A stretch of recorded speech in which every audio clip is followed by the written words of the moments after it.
Chapter 9-10. Li Tianlan didn't have a moment of leisure in the whole afternoon and evening.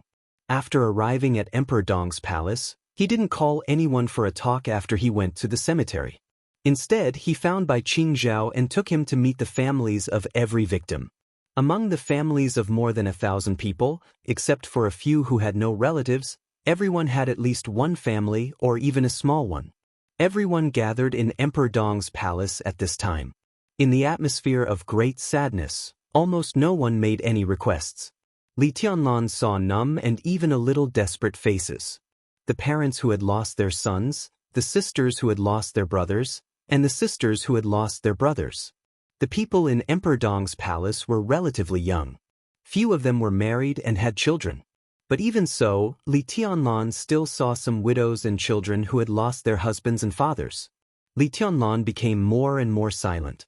Perhaps no power initially rose on the bones of its own people. The nightmare army that had lost more than half of its people, this was equivalent to the most powerful force of Emperor Dong's palace. The price of this rise was so heavy that the whole Emperor Dong's palace was covered with a layer of blood. The blood of their own people. The indescribable heaviness pressed on Li Tianlan's heart. He tried his best to meet each of the family members.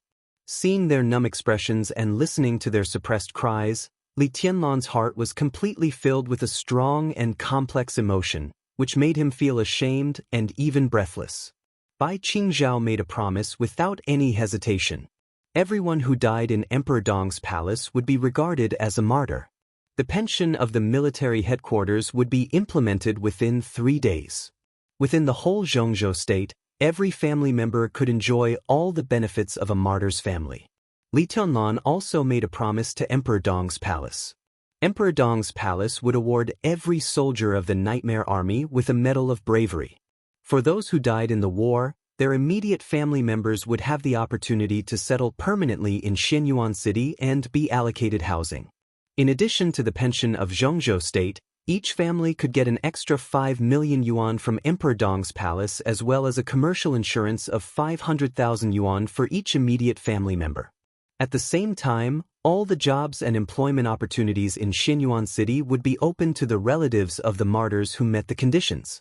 The children of the martyrs could enjoy special treatment in primary schools, junior high schools, senior high schools, and universities all over Xianxia state. Li Tianlan's voice was very light and gentle. The sword qi, as soft as a breeze, flowed slowly above Emperor Dong's palace.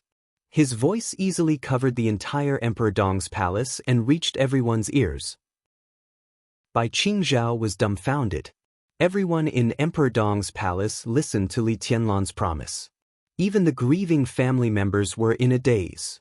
It was not that no one had thought that Emperor Dong's palace would compensate the dead, but no one had ever thought that the so-called compensation would be so.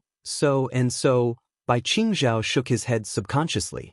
For a moment, he did not know what to say. The members of the Nightmare Legion were real elites. Even in Xianxia state, their pensions were different from those of ordinary soldiers. They were all paid according to the pension standard of grassroots officers but slightly lower than that of middle-level officers. The exact amount was 3 million yuan for each of them. The compensation given by Li Tianlan was 5 million yuan plus an insurance of 500,000 yuan. There was only one compensation, but the insurance was 500,000 yuan for each immediate family member. This was practically the highest standard of compensation in the world. In addition, they would be allocated a house and permanent residence in Xianyuan City, which was equivalent to having a household registration in Xianyuan City. In this city, which was now like a luxury item, the work of household registration was still being prepared. But the household registration in Xianyuan City was already extremely popular. With the development of Emperor Dong's palace, the household registration in Xianyuan City would definitely become more and more popular, and the houses in Xianyuan City would naturally be more popular. In terms of other compensation, jobs, and education, Li Tianlan also made promises. There was no need to say anything more about his sincerity. Li Tianlan did not know what else he could do. Everything he said must be effective, and he himself could afford the compensation now. Not only the victims in this war, but from now on, the families of all the soldiers who died for Emperor Dong's palace could enjoy the same treatment. At this moment, Li Tianlan thought of the Li family, which was supported by Li Honghe, and the large graveyard of the Li family. Li Tianlan could not resurrect the people who died for the Li family and Emperor Dong's palace. He could only try his best to compensate them so that they would not have to worry about the future. At least, he had to be worthy of what they had done for Emperor Dong's palace. As for buying people's hearts and minds, Li Tianlan had never thought about it. Small favors might be used to buy people's hearts, but after his promise was made and realized, those who still thought so could only be called stupid. When the compensation exceeded a certain limit, it showed his sincerity. It was enough to make everyone in Emperor Dong's palace die for Li Tianlan. It was a kind of sincerity that everyone knew that even if they died in the war, their families could live a good life. When it was nearly midnight, Bai Qingzhao ended the meeting with the family members. He looked a little tired. He was no longer young and did not know martial arts, so he was naturally in poor spirits. Ning Qianxing followed Li Tianlan and glanced at Bai Qingzhao.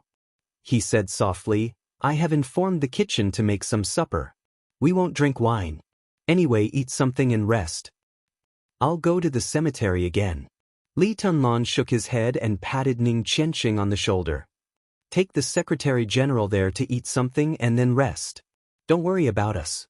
Ning Qianxing seemed to want to say something, but when he saw Qin Weibai, who had been quietly following Li Tianlan, he nodded and walked over with Bai Qingzhao. Qin Weibai gently held Li Tianlan's hand and exerted a little force. "Are you tired?" Li Tianlan glanced at Qin Weibai. "I'm fine." Qin Weibai smiled gently and asked, "Are you tired?" Li Tianlan shook his head. Nowadays, unless he was greatly hurt, he basically did not feel tired. But after meeting with so many family members, his heart had been hit by strong emotions, so it was inevitable that he felt a little tired. Shaking his head, Li Tianlan took a deep breath and walked toward the cemetery. He said softly, "I asked Bayan to compile a list of the dead. I'll be in the cemetery tonight. You stay with me." He did not ask Qin Weibai if she wanted to rest.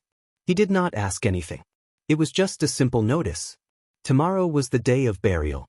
More than 1,000 soldiers of Emperor Dong's palace. Li Tianlan wanted them to leave without any scruples, but at the same time, he would leave their last trace in Emperor Dong's palace before they were buried. He was the owner of Emperor Dong's palace. Qin Weibai was the hostess of Emperor Dong's palace. Li Tianlan was there, and Qin Weibai had to be there. It was their obligation. Qin Weibai nodded obediently. Li Tianlan bent down and picked Qin Weibai up. The sword light flickered slightly. Their figures disappeared in an instant. The soft sound of running water rang in the night.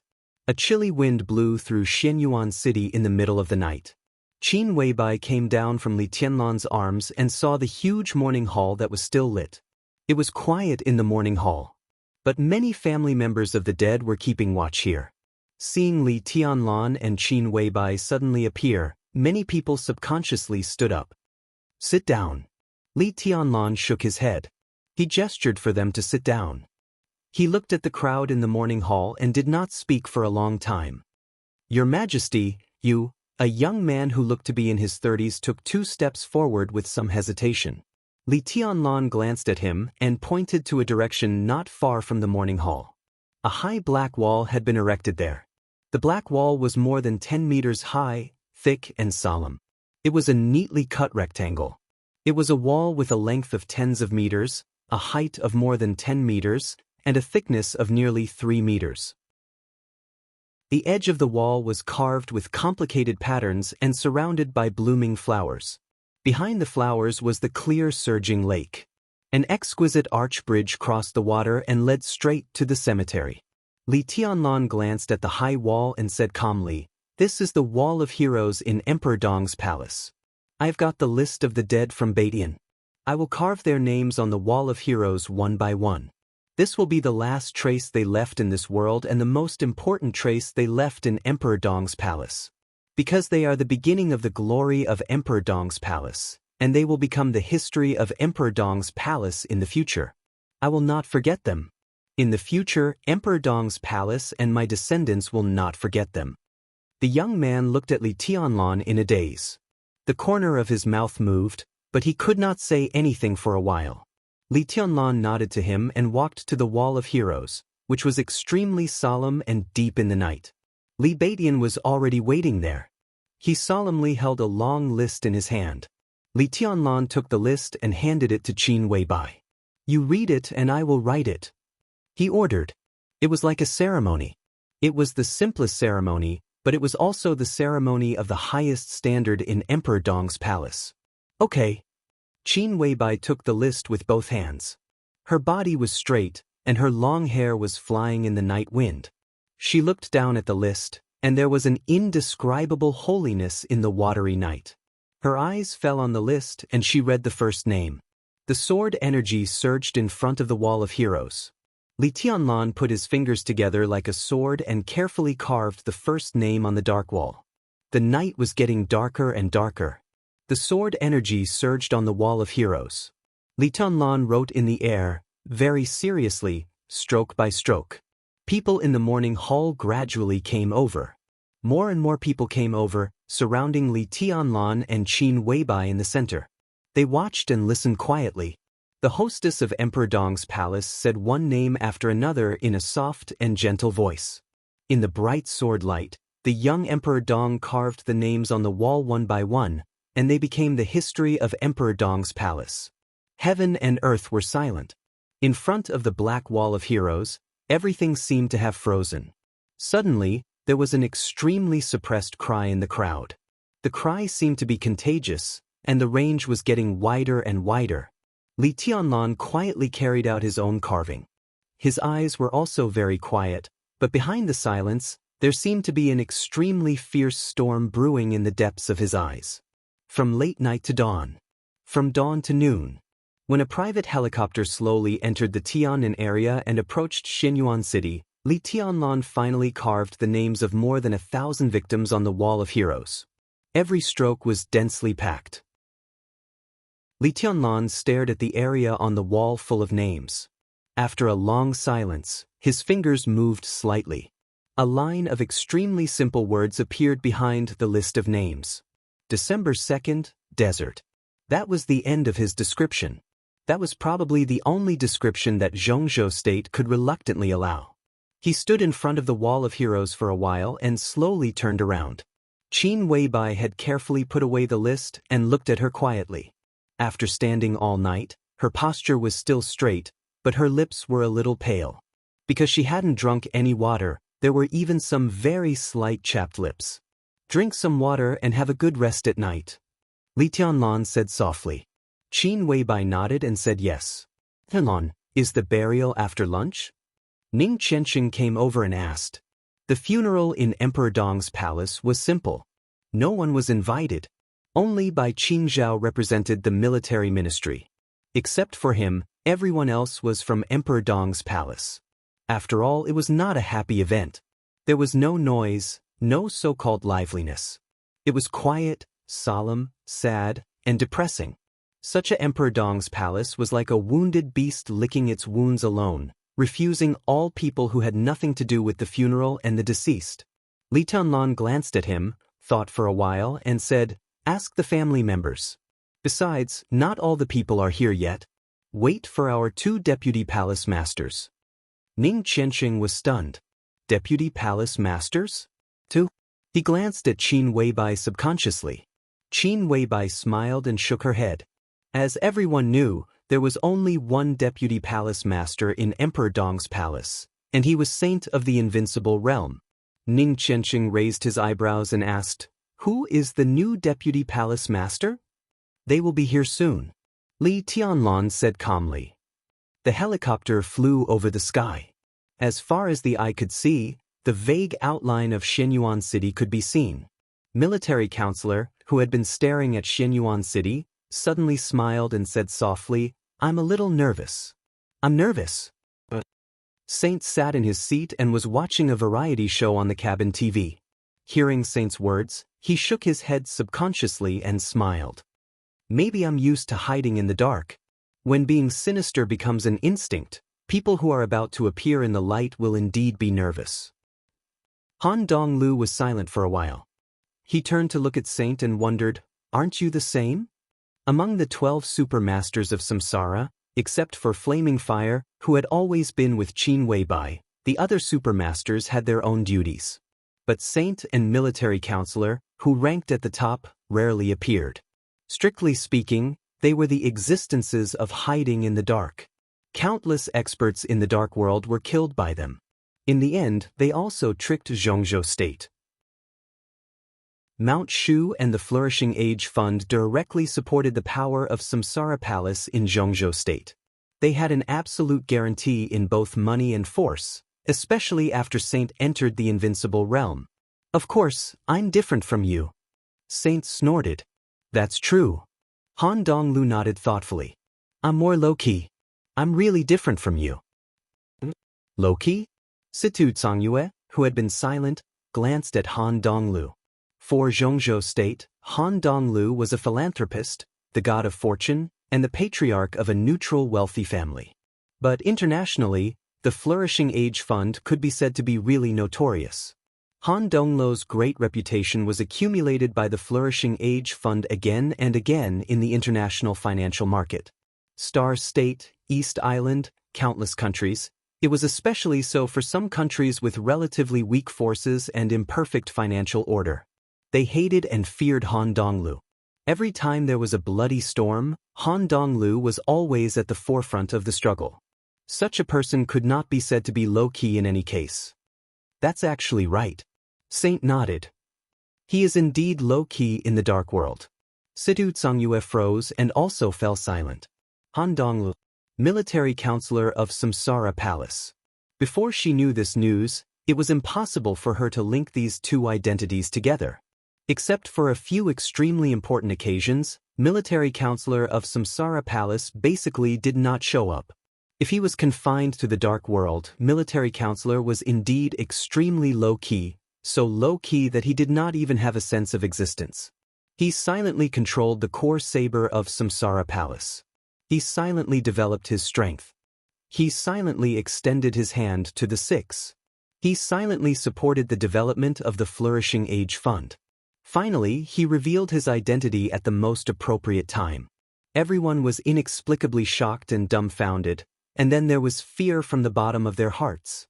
In today's Emperor Dong's palace, Li Tianlan had the strongest force, and Emperor Dong's palace had the strongest cohesion. The existence of Han Donglu made up for all the shortcomings of Emperor Dong's palace. This alone was enough to show his importance. Situ Cangyue thought silently for a while, and suddenly looked up at military counselor. I have a question. Military counselor was a little confused. Situ Cangyue narrowed her eyes and said calmly, in the past 2 years, have you been secretly supporting the development and construction of Emperor Dong's palace? Military counselor said, and nodded. Situ Cangyue did not ask how much the investment was, because it must be an astronomical number that was enough to suffocate her. She just felt a little strange.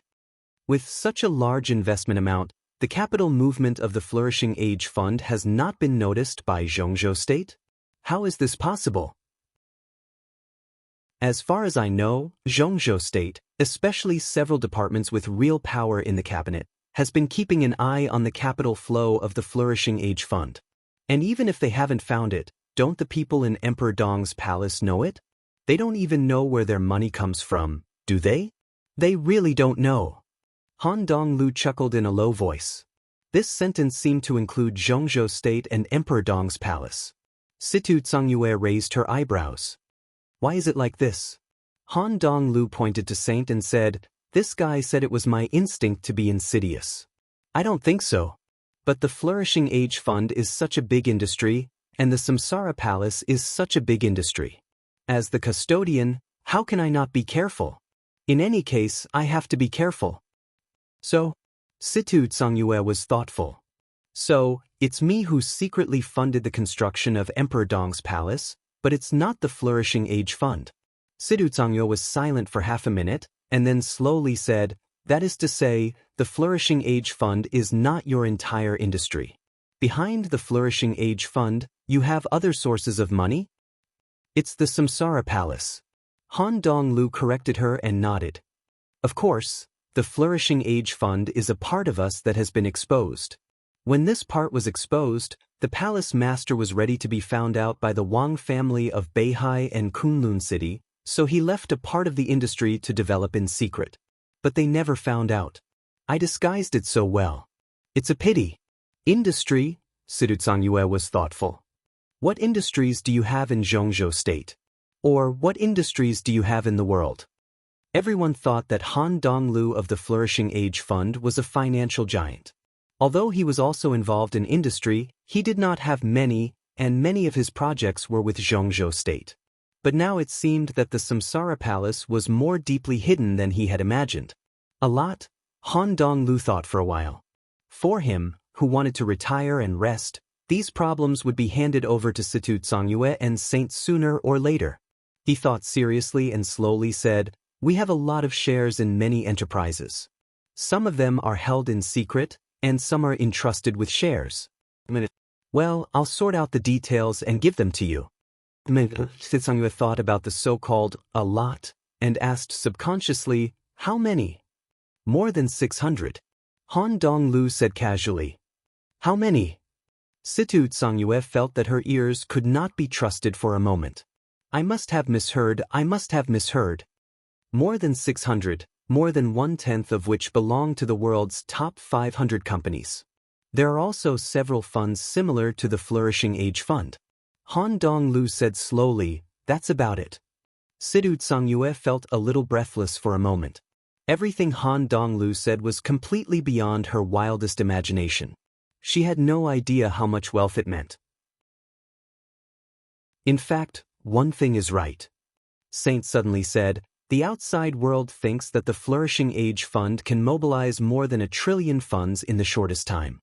It's not wrong, but they seem to have misunderstood something. The so-called trillion is not Zhongzhou State dollars, but star dollars." Xianxia took several deep breaths in a row, but still said nothing. Star dollars was the currency of Star State. In recent decades, the exchange rate with Zhongzhou State dollars had been 1:3, which meant that the Flourishing Age Fund was 1/3 of the economic strength exposed by Samsara Palace. This is, how did they do it?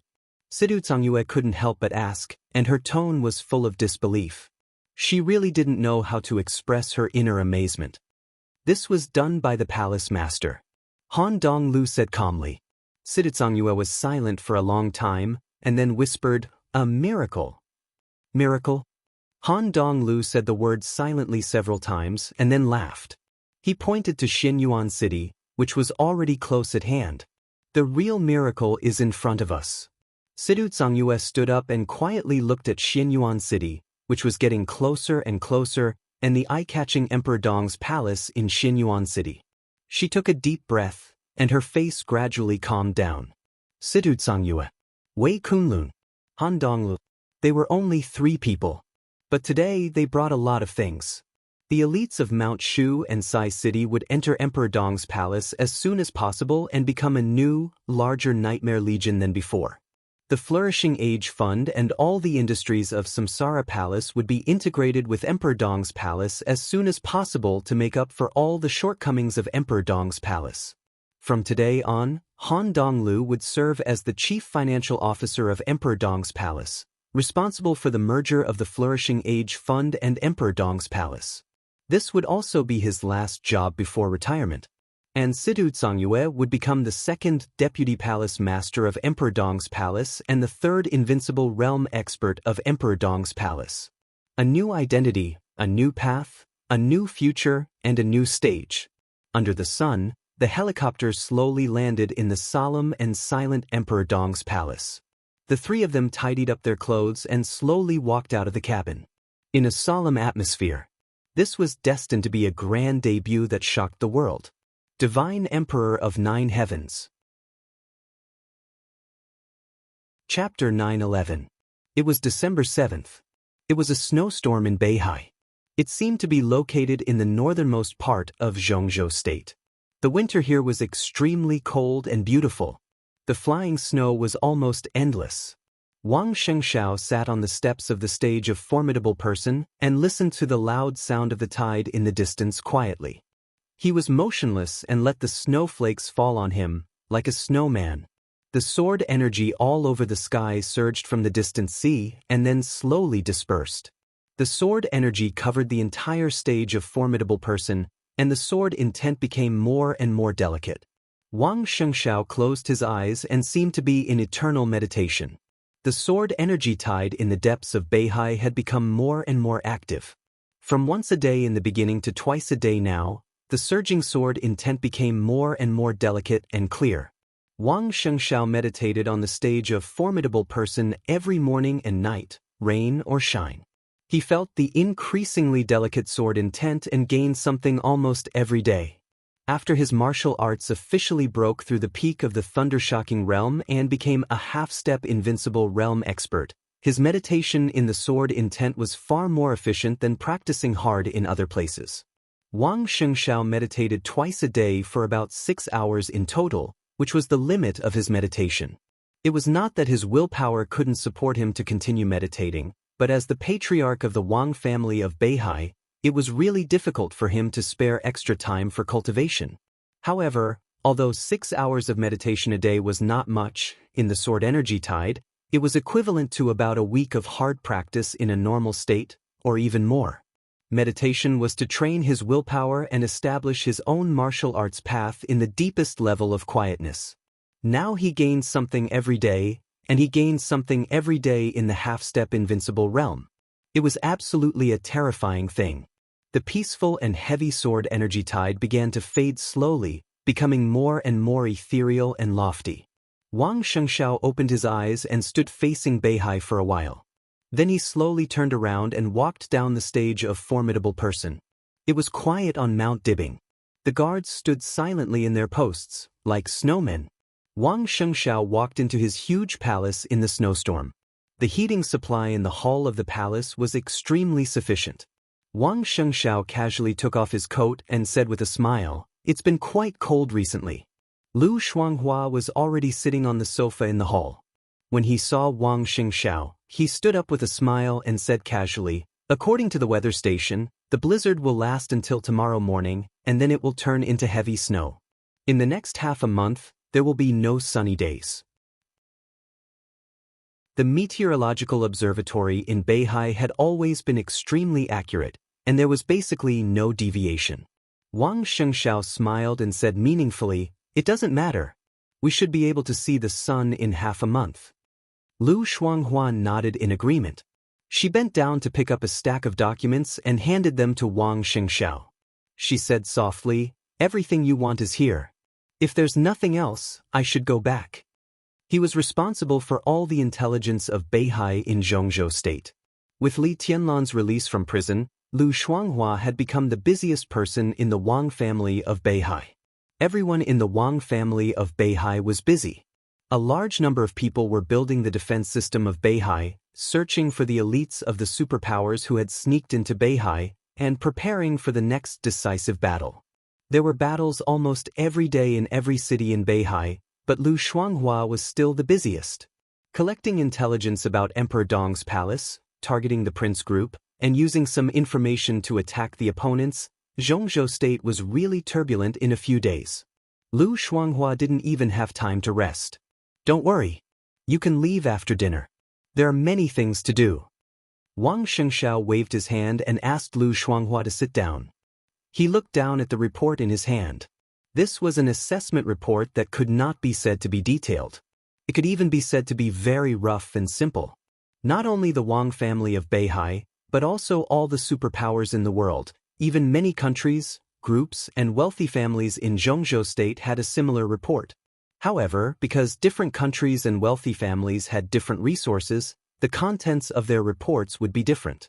Relatively speaking, the contents of the Wang family of Beihai's report were undoubtedly more substantial. This was a report about Emperor Dong's palace. Emperor Dong's palace did not invite anyone to the funeral in Xianyuan City 2 days ago. But countless eyes were focused on Xianyuan City. So when the funeral began and Li Tianlan and Qin Weibai knelt in front of the cemetery at the same time, a piece of shocking news swept the world like a hurricane. After Saint Wei Kunlun, Emperor Dong's palace welcomed the second deputy palace master of the invincible realm, Sidu Tengyue, the hidden god of Zhongzhou State. Sai City of Zhongzhou State would be merged into Emperor Dong's palace and renamed Hall of Falling Stars. All the top assassins of Sai City had found their positions in Emperor Dong's palace.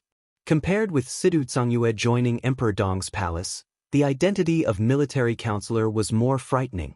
Military counselor Han Donglu. Everyone knew what this identity meant. On the afternoon of the funeral, Li Tianlan and Han Donglu had signed a series of documents at the headquarters of Emperor Dong's palace. The Flourishing Age Fund would be merged into Emperor Dong's palace. In the series of documents, Han Donglu directly and unconditionally transferred 85% of the shares of the Flourishing Age Fund to Li Tianlan. The entire Flourishing Age Fund, a large consortium, really became Li Tianlan's property the moment the documents were signed. On the night of December 5th, the elites of Mount Shu, which belonged to Nirvana Sword Master Wei Kunlun and Great Void Sword Master Li Beidian, officially left Mount Shu and joined Emperor Dong's palace. The elites of Sai City and the forces of Mount Shu entered Xinyuan City at the same time. Han Chongyang, the Yin and Yang Sword Master of Mount Shu, witnessed all this and then took away Nirvana Sword and Great Void Sword of Mount Shu. This also meant that Wei Kunlun and Li Beidian officially left Mount Shu. With the addition of Mount Shu, the Flourishing Age Fund, and Sai City, the Nightmare Troop, which had been badly injured, immediately returned to its peak state, and its strength was even stronger than before. December 5th. This was a day destined to be remembered by the whole Dark World. Too many things happened on this day. To sum up, Emperor Dong's palace rose completely. And it really soared to the sky. Countless forces in the whole Dark World were in turmoil. Zhongzhou State was also in turmoil. For a moment, people didn't even know what it meant when half of the forces of Mount Shu, the forces of Sai City, and the Flourishing Age Fund joined Emperor Dong's palace. So there was the evaluation report in Wang Xingxiao's hand. All the forces were using their own intelligence to make analysis. They were analyzing a series of chain reactions that might be triggered after the three forces merged into Emperor Dong's palace. One thing was certain. Today's Emperor Dong's palace might not be a superpower in the Dark World as a whole, but in terms of experts and wealth, it definitely had the strength of a top superpower. More importantly, this was just the beginning. It was a magnificent and unparalleled beginning. What would Emperor Dong's palace become in the future? This was a problem that made everyone unable to eat or sleep in peace. Wang Shengxiao looked at the report in his hand carefully. Although the report was relatively general, it could actually be regarded as detailed. The report listed a series of industries of the Flourishing Age Fund, as well as its superficial contacts and a large number of investments. Compared with Mount Shu and Sai City, the report about the Flourishing Age Fund occupied more than 80% of the space. Combining all the intelligence that the Flourishing Age Fund could collect, the intelligence personnel of Jiangnan Province analyzed the changes that occurred after the Flourishing Age Fund entered Emperor Dong's palace one by one. The analysis was concise and clear. Wang Shengxiao flipped through it and found that there were hundreds of analyses of the Flourishing Age Fund alone. He saw an extremely sensitive word at the end of the Flourishing Age Fund. Wang Shengxiao raised his eyebrows. A new group. This is inevitable. Lu Shuanghua glanced at him and said slowly, Han Donglu is the military counselor of Samsara Palace. No one thought of this, but this is also the biggest gain of Emperor Dong's palace. The endless money means that Emperor Dong's palace has passed the initial primitive accumulation stage. But for Zhongzhou State and for us, the most troublesome thing is Han Donglu's contacts. Over the years, since the emergence of the Flourishing Age Fund, Han Donglu has been accepting of all kinds of investments. He alone can support a neutral wealthy family that even the Wang family of Beihai dare not underestimate. You should know better than me how formidable his contacts are. Wang Shengxiao was silent. And now it seems that the signs of a new group are obvious. Lu Shuanghua continued. 2 days passed after the funeral. Tianan was very calm. But inside Zhongzhou State, there were already stormy waves. The betrayal of the Special Warfare Group was getting more and more intense. With the establishment of a super high-standard task force led by Dongqing Wudi, elite investigators from various departments joined the task force. They investigated along the route of retreat of the Burning Legion when they raided Yuzhou. There were more and more clues. The Special Operations Bureau of Yuzhou was in a state of panic. Several high-level officials had been directly dismissed and put under control. The Prince Group, which started with the Haoyue Group, was also not calm inside. This was originally a storm stirred up by the Wang family of Beihai, but a lot of evidence suddenly emerged out of thin air. Everything about the chairman of the Haoyue Group was exposed little by little. He was Chen Fangqing's nephew, which was really hard not to associate. Chen Fangqing's personal reputation almost suffered a devastating blow. And inside the Prince Group and the Special Warfare Group, different voices had gradually begun to appear. Many backbone forces were asking for self-examination. In the chaotic situation, the military counselor Han Donglu, who left Xinyuan City, flew to Tianfu Province as his first stop, which was enough to explain a lot of problems. And the attitude of the North Group had also changed dramatically. They attacked the Prince Group without mercy. Now in Zhongzhou State, almost everyone saw an opportunity. Behind the great turmoil and storm, there was often an equally great division of interests. No one was willing to miss this carnival. There were also voices in the academics that asked for a good investigation of the Prince Group and the Special Warfare Group. As for the Southeast Group and the Giant Group, as the leaders of a series of events, their positions were needless to say. At present, the framework of the new group was still very vague, at least in the eyes of outsiders. Wang Shengxiao could only roughly circle a range. Among the voices of self-examination in the Special Warfare Group and the Prince Group, there must be a considerable part of them who had a close relationship with Han Donglu. A considerable part of this part had decided to change their position and join the new group, while the others were mostly influenced by the rhythm. As long as the two groups investigated carefully, they could basically find out who the people in the new group were. The two groups were also clear about this, but in the face of this situation, they could do nothing. As for the North Group, it was the group that had the deepest involvement with Han Donglu. The Flourishing Age Fund also invested the most in the North Group. If the new group was established, it was hard to say whether the North Group would exist or not. Who would join the new group and what position they would get after the election. Everyone, including the North Group, could not be sure. And the academics also could not be sure. For the time being, it was hard to say whether those who insisted on investigating the Prince Group and the Special Warfare Group were doing it for their personal interests or for the new group. As for the Southeast Group, a few names flashed through Wang Xingxiao's mind, and he had another headache. Everyone in the Southeast Group was attacking the Prince Group to death. At present, it was impossible to tell how many people had other ideas. Not counting those who could not be confirmed, Wang Shengxiao could be sure that they were a big force. Some of them had been loyal to the Li family when Beihai and the Li family were close. What was a group?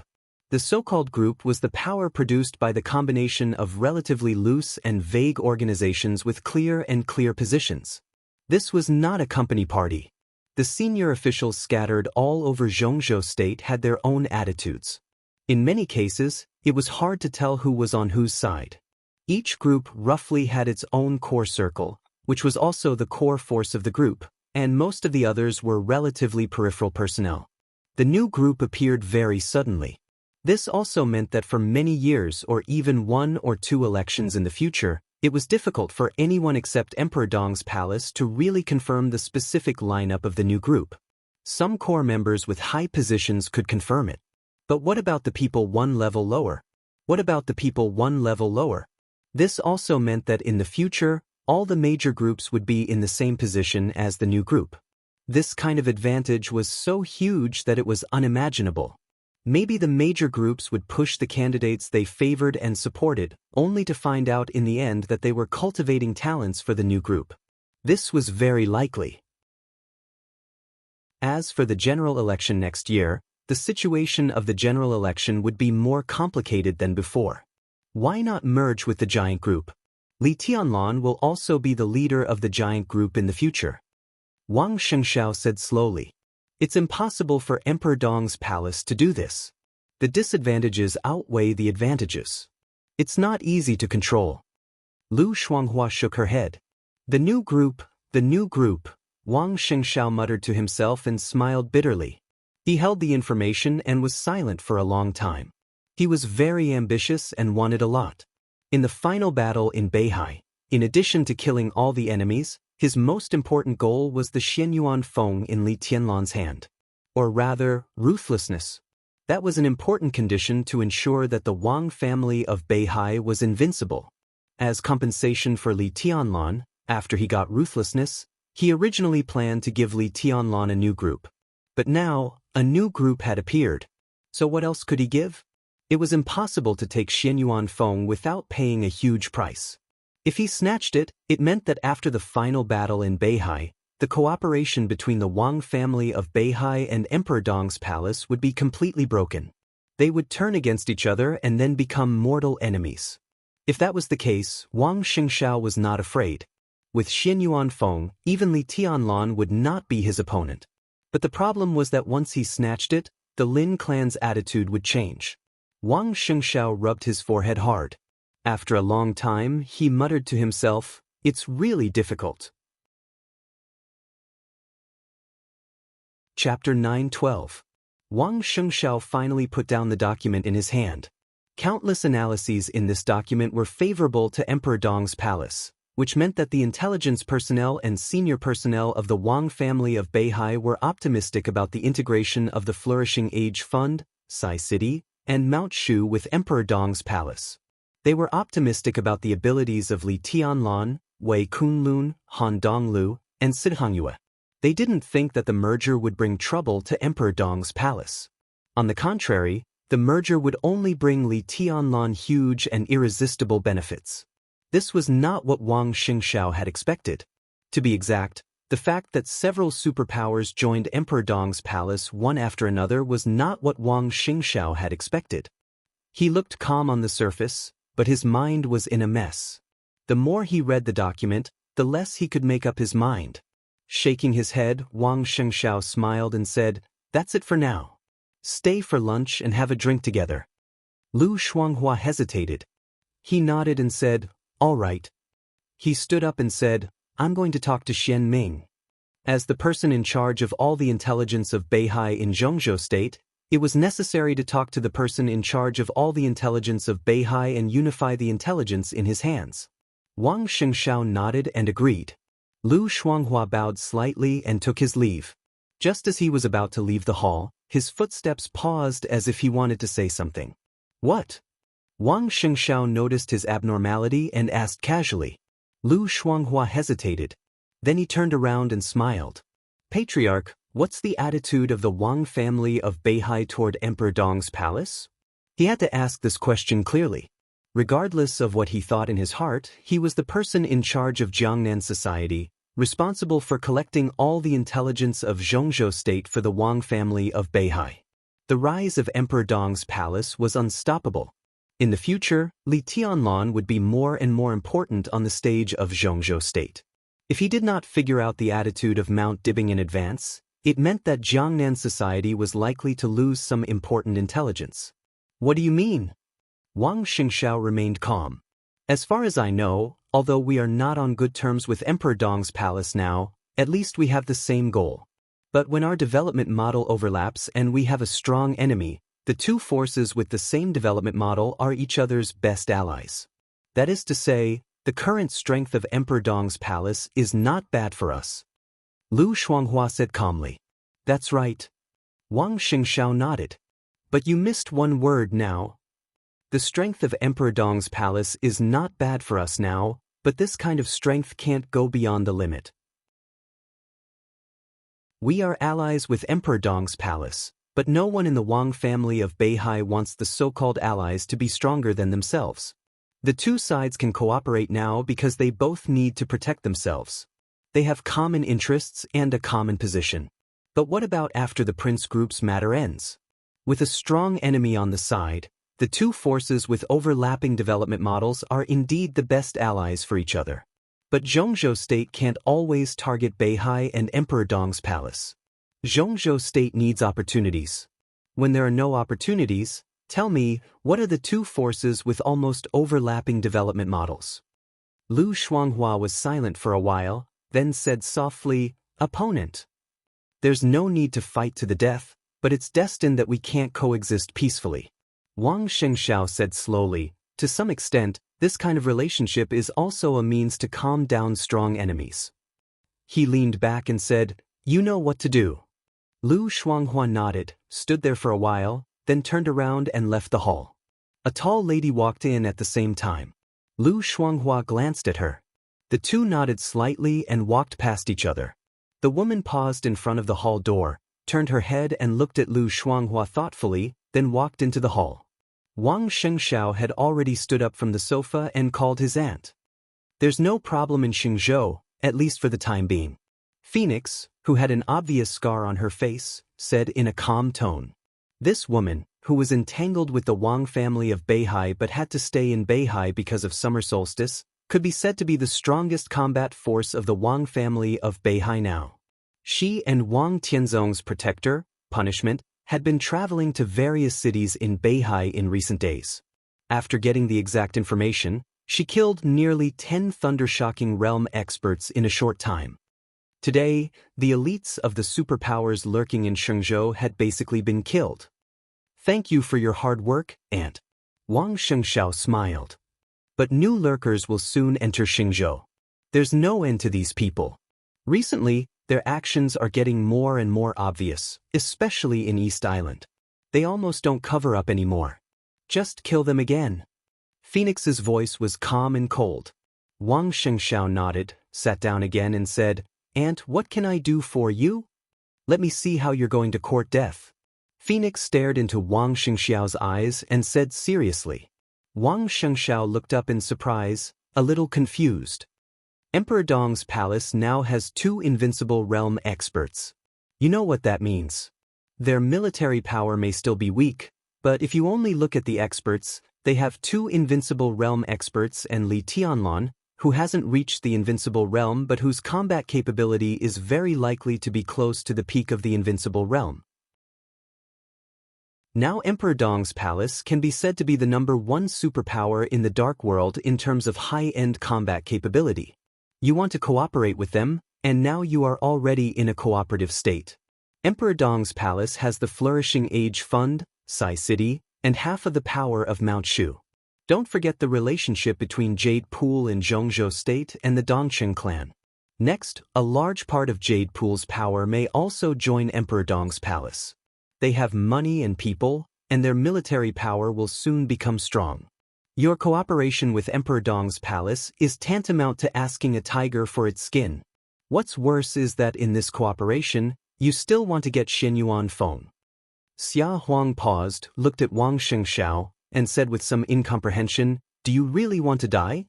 Wang Shengxiao was silent for a long time before he said slowly, That's the core that can guarantee the Wang family of Beihai's invincibility. With Wu Qing, even if my father hasn't recovered from his injury, I can still be invincible in the world. Even if my martial arts can't make any progress in my life, Li Tianlan will become the chosen one in the future, and the Wang family of Beihai will also have the capital to fight against Emperor Dong's palace in the most cutting-edge combat capability. We now have a very good opportunity, or even the best opportunity. I have 80% confidence that I can take down Wu Qing, not to deal with Li Tianlan now, but to fight against the truly invincible Li Tianlan and Emperor Dong's palace in the future. So, I have no choice.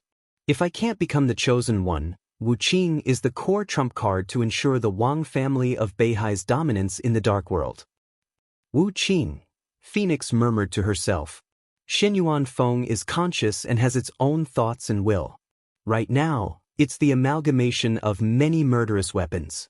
When it has enough energy, its will is the most active. You can't say that it's a sword, you can even treat it like a person. Wang Shengxiao said slowly.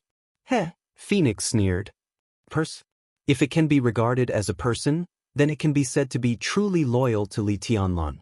If you take it away, will it definitely work for you?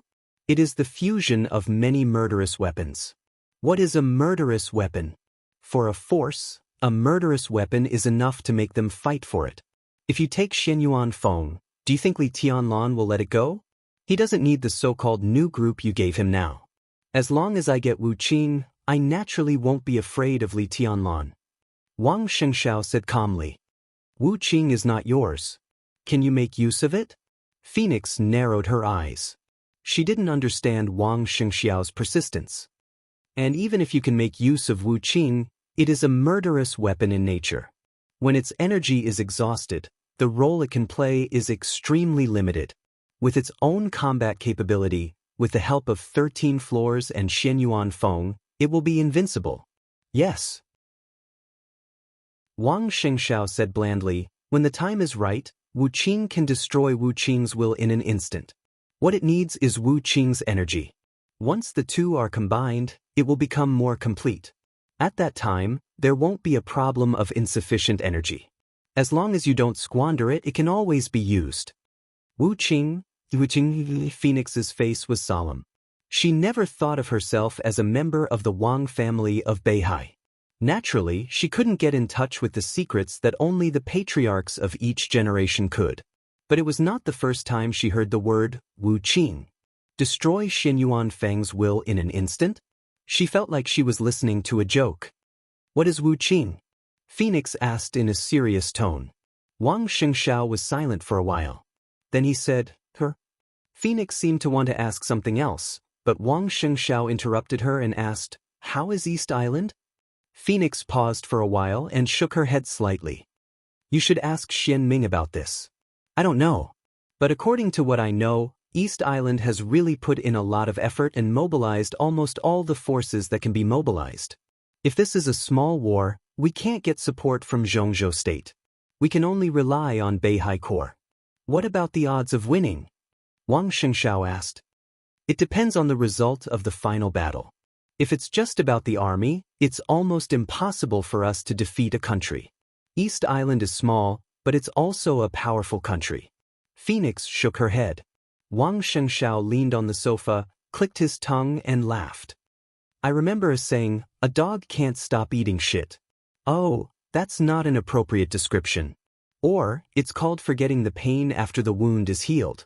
How many lessons do you think East Island needs to learn to understand its situation? 5 years ago, they suffered a big loss in the final battle of Heaven Capital. Now it's only been 5 years and they actually forgot it. What a joke. She thought for a while, then shook her head and said, this time is different. In the final battle of Heaven Capital, Zhongzhou State restrained the main force of East Island. All the forces in the world took advantage of the situation and finally helped the purgatory of Heaven Capital. But now the forces that cooperate with East Island are all forces that are active in the Dark World. Their attention is all on East Island, and Zhongzhou State can't help you. The general election is coming, and Zhongzhou State is troubled. They can't take care of East Island. What about Emperor Dong's palace? Wang Xianxiao suddenly said, now Emperor Dong's palace has a strong army, 2 superiors of the invincible realm, and Li Tianlan. Do you think he can put all the resources of Emperor Dong's palace into the final battle of Beihai? Li Tianlan and I don't have such a deep friendship.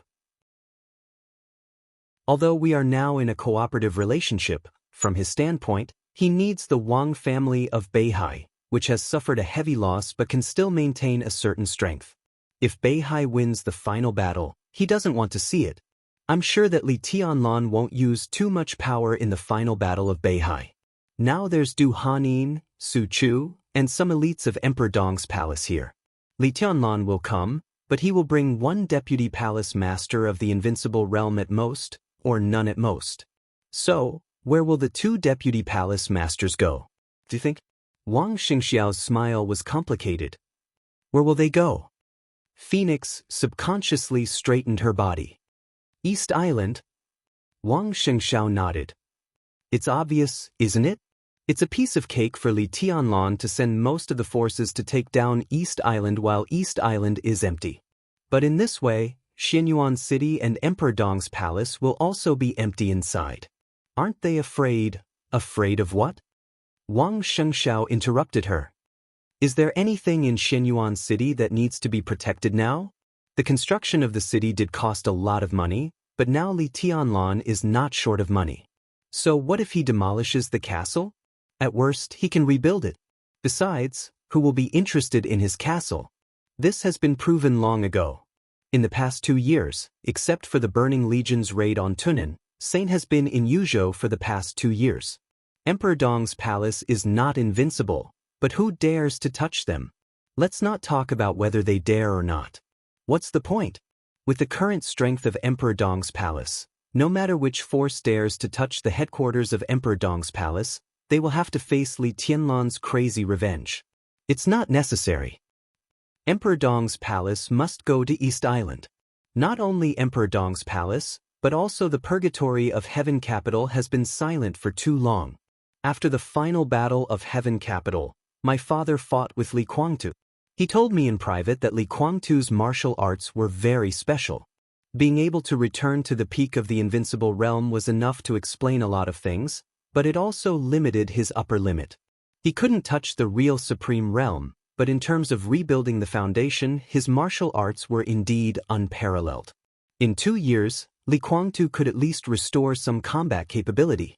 In 2 years, Li Guangtu can at least restore some of his combat capability. Now East Island mobilizes people on a large scale, and its interior is empty. How can the Purgatory of Heaven Capital, which has been excluded in the past 2 years, let go of such a good opportunity? They will definitely take action. East Island's character is really stupid. After this, East Island will be very lively. East Island, Emperor Dong's palace, and the Purgatory of Heaven Capital will divide the world into 3? His voice was a little emotional. The most uncomfortable thing is that we have to deal with the next final battle. I'm afraid we won't have a share in East Island, the fat meat.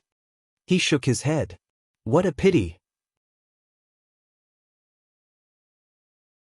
Chapter 9:13. 2 Invincible Realm Experts. The bright sun shone in the study.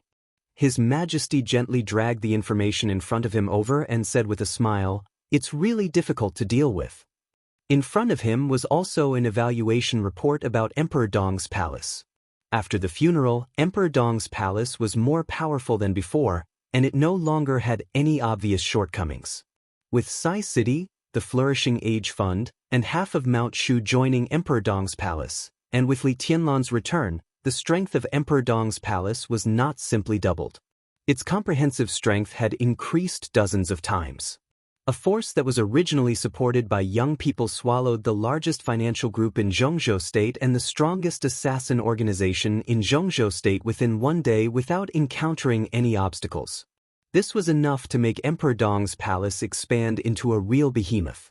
And it was certain that as long as Li Tianlan still stood at the peak of the force in the dark world, there would be no possibility of accidents during the integration of Emperor Dong's palace. It was no exaggeration to say that Emperor Dong's palace had now become the focus of the major forces in the dark world. It was also a big problem for them. Every force had an evaluation. But because of different intelligence and different focus, the information of each party would naturally be slightly different. Some people paid attention to the new group. Some people paid attention to the huge financial resources of Emperor Dong's palace. And His Majesty was most concerned about the force of Emperor Dong's palace. Li Tianlan, Saint Wei Kunlun, and hidden god Situ Xianxia. These 3 people had now formed the golden triangle of Emperor Dong's palace, and they were also at the top of the pyramid of individual force in the entire dark world. This lineup was enough to make anyone's scalp numb in front of them. His Majesty gently tapped the information in front of him and laughed. Now it's not just my scalp that's numb, but my whole body. We don't only have 2 invincible realm experts. Molade stood in front of His Majesty and was a little unconvinced.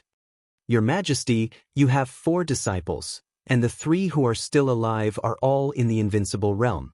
Not to mention His Majesty's personal strength, Molade himself was extremely close to the peak of the invincible realm. Yagyu Zhangquan had also stabilized his invincible realm. Jiang Guochu was a new invincible realm expert, but he was invincible. Even if he was a new invincible realm expert, his realm was solid.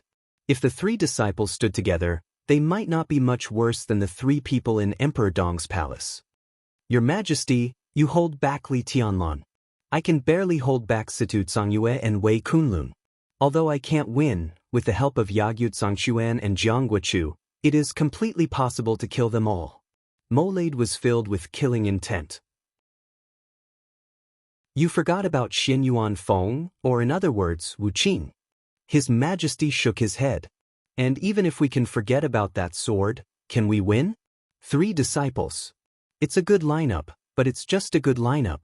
Li Tianlan has 2 invincible realm experts, and he can also gain the loyalty of 2 invincible realm experts. His Majesty laughed at himself. What about me? You can trust my loyalty completely. Molade's tone was solemn and serious, as if he was making an oath. I can trust you. His Majesty said blandly, but what about Yagyu Tsangquan and Jiangguochu? I won't trust them completely unless I'm stupid. Similarly, they can't be completely loyal to me. No, they can't even be loyal to me. The 2 of us are completely using each other. It's just that I have a certain amount of initiative. I can give them benefits, and they can also give me benefits. This kind of benefit is great, but it's not so great that they can completely rely on me. Molade was silent for a while and whispered, but Li Tianlan is dying. We don't need to worry too much about Emperor Dong's palace. You don't understand what I mean. His Majesty said calmly, it's not a matter of whether we should worry about Li Tianlan or not. Even if Li Tianlan doesn't die, he's just an enemy. As far as we are concerned, what we need is power, more powerful forces, more power. A Knights Templar that only belongs to us is not enough. Do you understand? I understand. Molade said seriously, Your Highness, I can give you power, and I will completely obey your will. Very good. His Majesty nodded. Contact the Pope. I want to borrow 2,000 Saint Warriors. If he is willing, I can agree to 2 conditions. The premise is that he must lend me the most elite Saint Warriors. In the 2 years after the chaos, he should have a lot of elites in his hands. 2,000 Saint Warriors. Molade was a little stunned. He shook his head subconsciously. You want the Holy Disarmament Corps to participate in the final battle in North Sea? That's impossible. It's hard for him to agree. Not North Sea. His Majesty narrowed his eyes. It's East Island. Don't you think that East Island is too empty now? Emperor Dong's palace, which is so empty that its strength has greatly increased, will definitely not let go of this opportunity. Similarly, the Purgatory of Heaven capital will not let go of this opportunity either. Molade's body trembled. He lowered his head, thinking about the possibility of borrowing 2,000 Saint Warriors. If it was used in the final battle in North Sea, it was almost impossible. North Sea was too sensitive now. There were Zhongzhou State, East Island, Emperor Dong's palace, the Jiang family of South America, and countless other forces involved. The eyes of the whole world fell on this place. Even if His Majesty in the Holy Land wanted to do something, it would not be convenient. After all, the Holy Disarmament Corps did not represent the dark forces. If they were unscrupulous in everything they did, there would be no need to set up a Knights Templar to deal with the affairs of the Dark World. But if 2,000 Saint Warriors were placed in East Island, just facing Emperor Dong's palace was equivalent to a conflict in the Dark World, which was completely different from the final battle in North Sea. 2,000 Saint Warriors, he muttered to himself and suddenly said, 2,000 people, is that enough? There's no other way. If the Pope agrees, 2,000 people should be his bottom line. It's impossible to add one more. His Majesty shook his head. Do you think that Emperor Dong's palace will definitely take advantage of the empty East Island to occupy the dark world of East Island, so you want to use these 2,000 Saint Warriors to stop Emperor Dong's palace? Molade hesitated. But now there is more than one invincible realm expert in Emperor Dong's palace. In the final battle in North Sea, it's difficult for Situ Zhangyue and Wei Kunlun to appear in North Sea. This means that if there are no accidents, these 2 invincible realm experts will appear in East Island at that time. He did not make it very clear, but His Majesty understood what he meant. If Emperor Dong's palace's lineup in East Island consisted of 2 invincible realm experts and a large number of elites, 2,000 Saint Warriors would not be able to do anything at all. It doesn't matter. There's also the Purgatory of Heaven capital. I've reached an agreement with Li Kuangtu. As for the invincible realm experts, There will be at least one daybreak. His Majesty said simply, "Are we going to cooperate with the Purgatory of Heaven capital in East Island?" Molade frowned and was a little worried. After all, the Purgatory of Heaven capital had once occupied the dark world of East Island. Although it had not been a long time, it was just that they had not been exposed for a long time. Before the final battle in Heaven capital, no one knew how long they had developed in East Island. Even if they were severely suppressed now, they would definitely have countless pawns and countless special channels. His Majesty wanted East Island, but he had to cooperate with the Purgatory of Heaven capital. This was really asking a tiger for its skin. In the end, it was very likely that he would lose everything. To deal with Emperor Dong's palace, of course, we have to cooperate with the Purgatory of Heaven capital. But it's just cooperation on this matter. His Majesty laughed in a low voice. We also have Jifeng Sword Training School. In terms of influence, it is not inferior to the Purgatory of Heaven capital. So what we have to do is to secretly enter East Island in advance and make a move with the Purgatory of Heaven capital. When the forces of Emperor Dong's palace enter East Island, the two sides will work together to ambush them. Once they enter East Island, it will be difficult for them to go back alive. Molade suddenly became excited. After we get rid of Emperor Dong's palace, we'll deal with the Purgatory of Heaven capital first. Then we'll monopolize East Island? His Majesty looked at him strangely and shook his head. I don't want to fall out with Li Kuangtu yet. If everything goes well, he will withdraw from East Island. Molade was stunned and a little confused. His Majesty sighed. The Purgatory of Heaven capital entering East Island is not Li Kuangtu's decision, but his other preparation. He doesn't want to gain nothing. He promised to cooperate with us to attack Li Tianlan in Beihai, but he is also prepared for our failure in the final battle in Beihai. Although it is impossible, if we really fail, Li Kuangtu will return to East Island as soon as possible. At that time, with the failure, East Island will be greatly weakened, and he can regain control of the dark world of East Island. But what will happen if we succeed? Have you ever thought about it? Molade took a deep breath and was speechless for a while. If they succeeded in the final battle in Beihai, it meant that their plan was extremely successful. The Wang family of Beihai would be destroyed, and Li Tianlan would die. On the battlefield of East Island, as His Majesty and Li Kuangtu entered East Island, Wei Kunlun and Sidu Zhangyue would definitely die, which also meant the destruction of Emperor Dong's palace. If we succeed, Li Kuangtu will not care about East Island at all. He may be a lunatic, but he is definitely not a fool. He will know how to retreat and compromise. At that time, as long as I show my determination to take over East Island, he will not entangle himself with me, because annexing Emperor Dong's palace is the most important thing for him at that time. Now Emperor Dong's palace is different from a few days ago. If the Purgatory of Heaven capital swallows Emperor Dong's palace, it means swallowing the Flourishing Age Fund and Sai City. Such a big profit also means a big risk. Li Kuangtu will definitely do his best. So, Molade's voice was dry. At that time, Zhongzhou State will annex Beihai, Li Kuangtu will annex Tianan, and will take over East Island. Each of us will get what we want? Not only East Island. His Majesty chuckled softly. If the plan succeeds, we'll also get Kunlun City.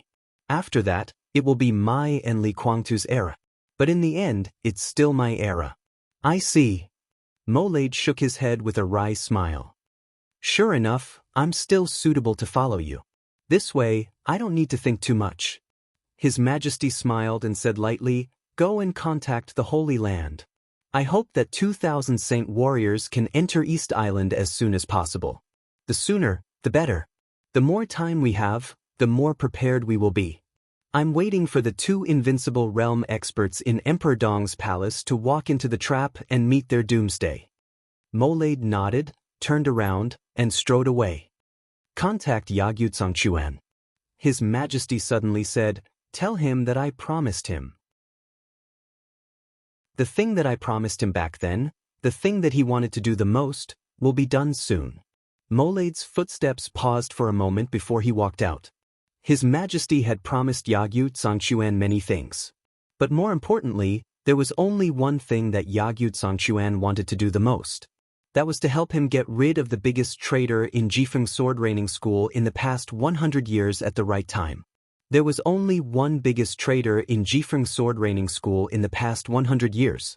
Tianhai Wuji, the master of Wuji Palace.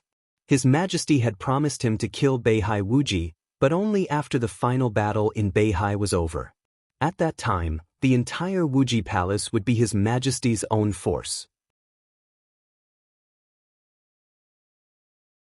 Chapter 9:14. After lunch, Li Kuangtu sat quietly on the balcony, leisurely making himself a cup of tea and enjoying the scenery outside the window. The air on the open-air balcony was damp and cold. The snow from a few days ago had not completely melted, and the air was filled with obvious moisture. The villa area where he lived had been for some years, and the scenery was average. Only the large garden in the center of the villa area was relatively sincere. His eyes fell on a small number of flowers that were still blooming in the winter in the garden. He was silent, and no one knew what he was thinking.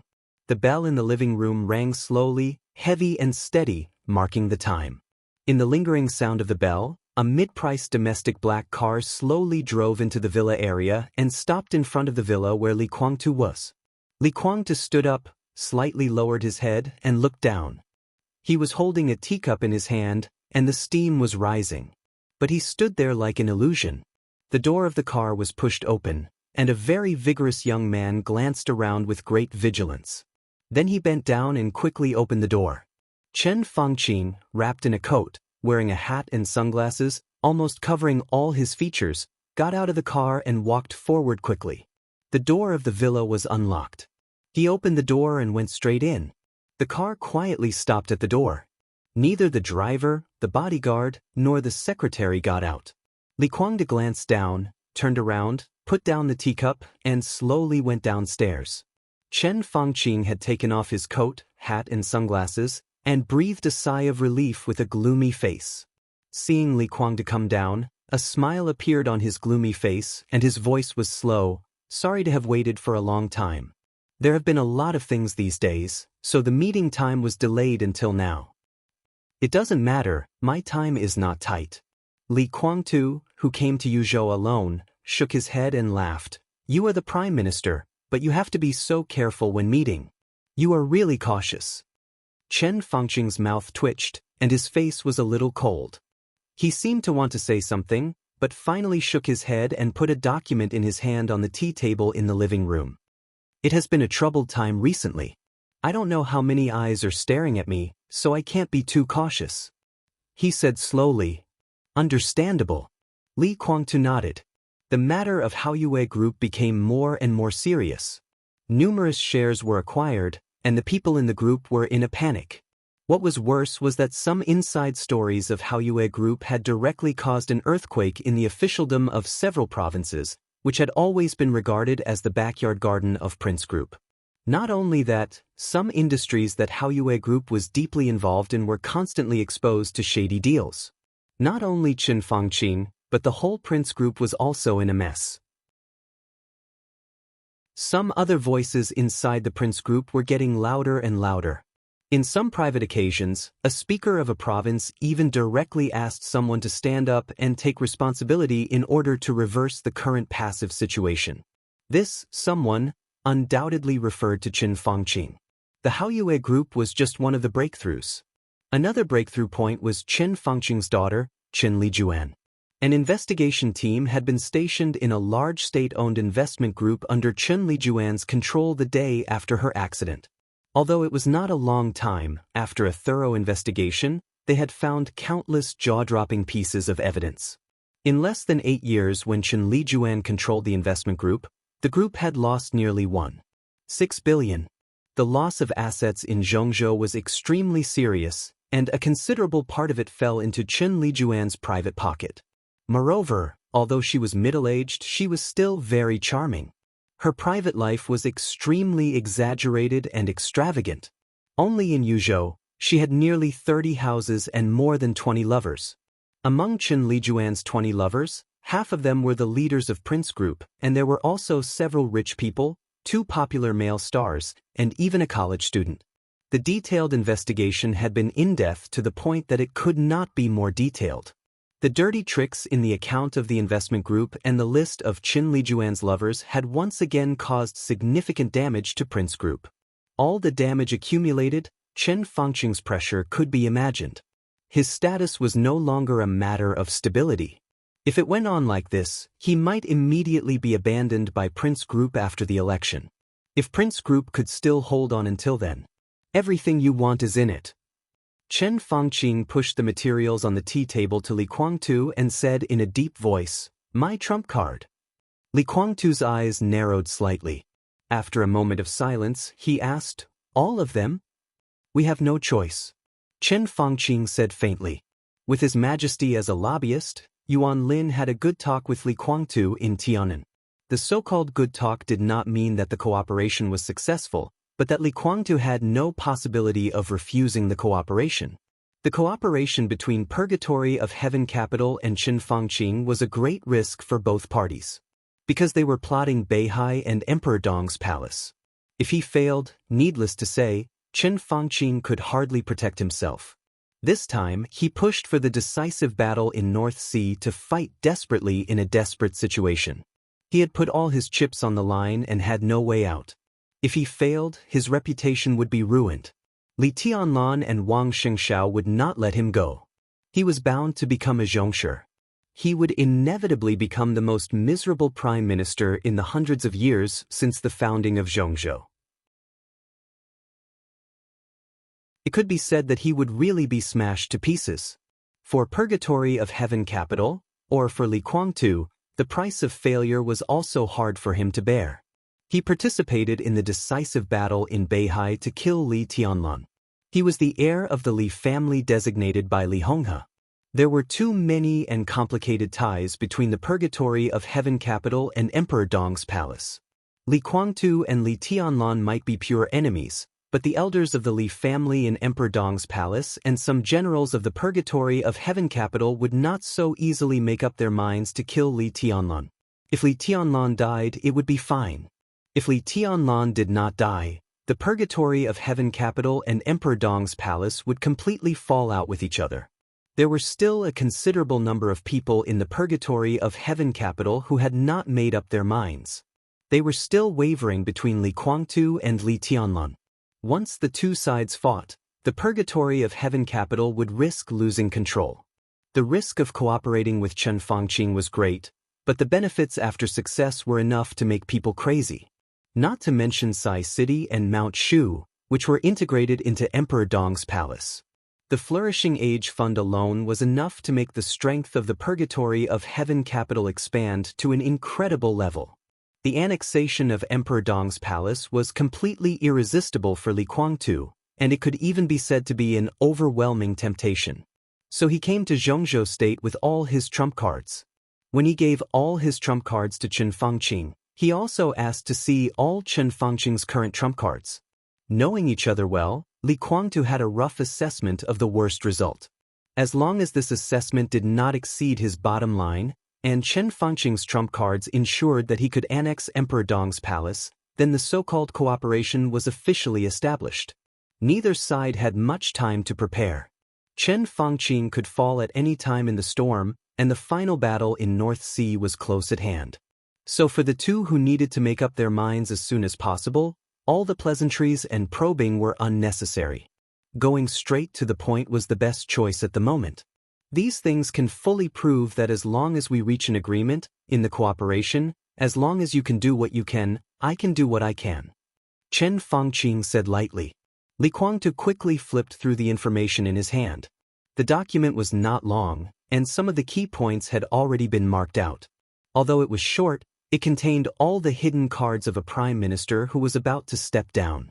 Looking at it this way, the document was not too short, but too detailed. Li Guangtu's eyes gradually lit up. He quickly flipped through and said casually, "It's amazing, but if that's all," he thought for a moment and found that he could not figure out whether these trump cards were enough or not. "Not only these, but also you." Chen Fangqing looked at him and said in a calm voice, "Both you and His Majesty need my support to achieve your goals. But similarly, After destroying North Sea and Emperor Dong's palace, I also need your support to completely stabilize the situation. Li Guangtu was silent for a long time before he nodded and said, in this case, there should be no problem. Your Emperor Dong's palace, and his Kunlun city. Chen Fangqing's eyes seemed to be burning with an inextinguishable flame. My Zhongzhou state. Li Guangtu roughly skimmed through the information and began to read it carefully. He smiled casually and said, do you want to completely control us? It's the need for balance. Chen Fangqing said seriously, I have to make one thing clear. If you annex Emperor Dong's palace with my support, then in some aspects, you must abide by my rules or the rules of Zhongzhou state. I'm not worried about Kunlun city. Although its system is beyond the rules on the surface, it is also the product of survival under the rules. As for Emperor Dong's palace, I don't want and will never allow your Emperor Dong's palace or the Purgatory of Heaven capital to become the second Wang family of Beihai. You can't get the same free power as the Wang family of Beihai. The political power and military power of Tianan should be in the hands of Zhongzhou state. It's understandable, Li Guangtu said lightly, but it's hard for me to accept it. In return, the Purgatory of Heaven capital can expand infinitely, and Zhongzhou state will also give you secret support when necessary. Chen Fangqing said seriously, Zhongzhou state, you, and His Majesty, I hope to form a real win-win relationship. We can cooperate with each other and check and balance each other. Zhongzhou state doesn't need cancer, never. Secret support? Li Guangtu thought for a moment and asked, what kind of support? Everything. Chen Fangqing said lightly, money, intelligence, technology, force, any kind of support. Li Guangtu took a deep look at him.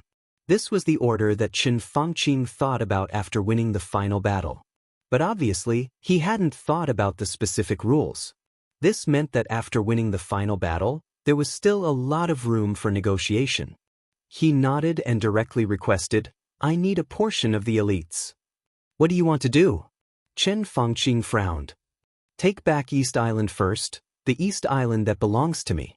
The East Island that belongs to us. Li Guangtu said lightly.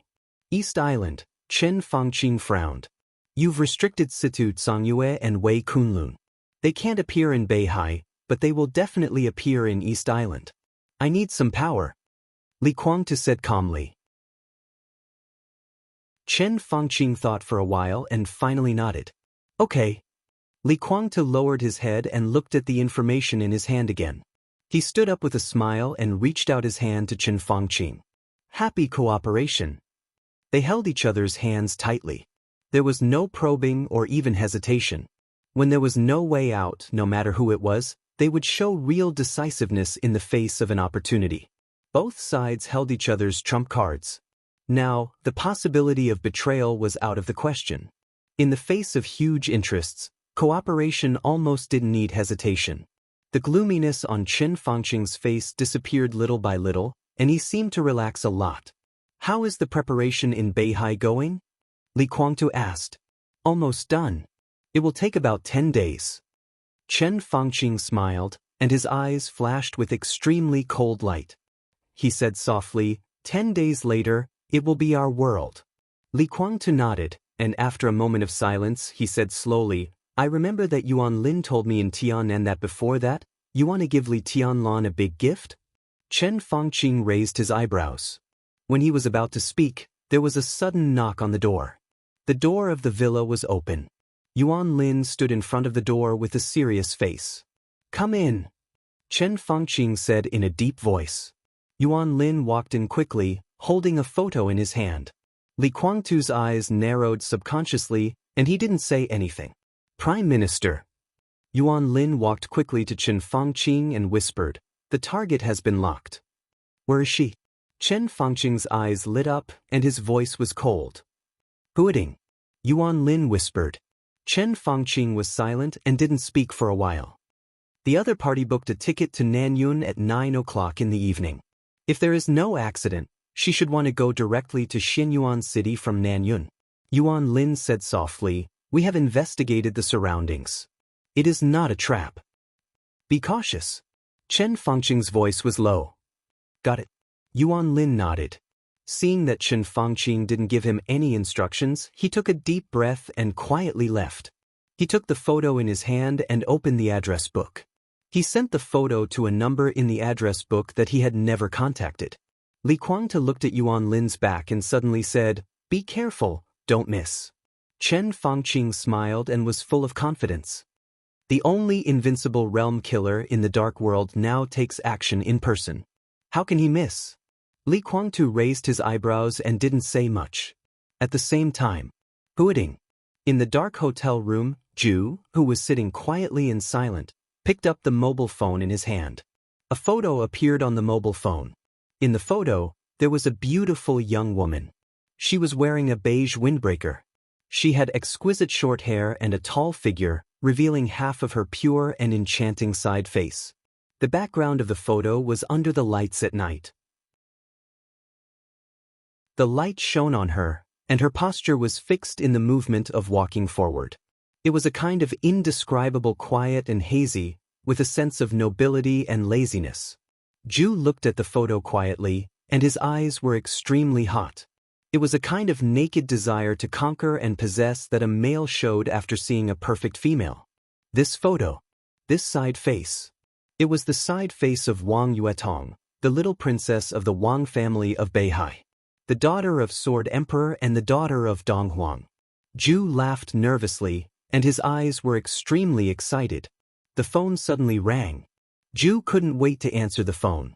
"Your Highness, we have locked on the target. You can take action." A steady voice sounded on the phone. "I will look for opportunities." Ju took a deep breath and was a little impatient. "The target will fly directly to Nanyun at 9 o'clock tonight. We don't have much time." The steady voice reminded him. "Then let's do it at the airport." Ju's eyes lit up. "Tell me the target's current location."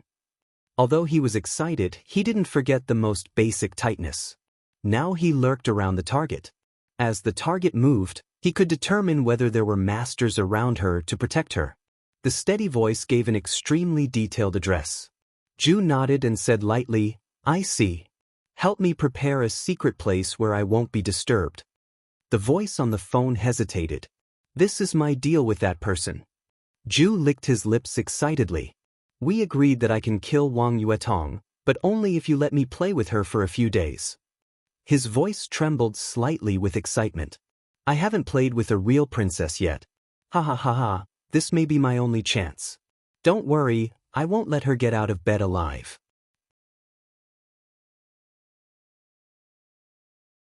Chapter 9:15. The slight buzzing of the machine continued. In the dark but technology-filled hall, the light in the nutrition pod filled the foam in the pod, clearly illuminating the sleeping faces of the injured. Li Tianlan was looking at Dongqing Rushi. Situ Tsangyue was looking at Tribulation. Nailan Shuriying, with a little anxiety in her cold eyes, was carefully introducing the physical conditions of Dongqing Rushi and Tribulation. At present, His Highness's body is recovering very well. Well, this so-called, well, means that his body has begun to heal internally.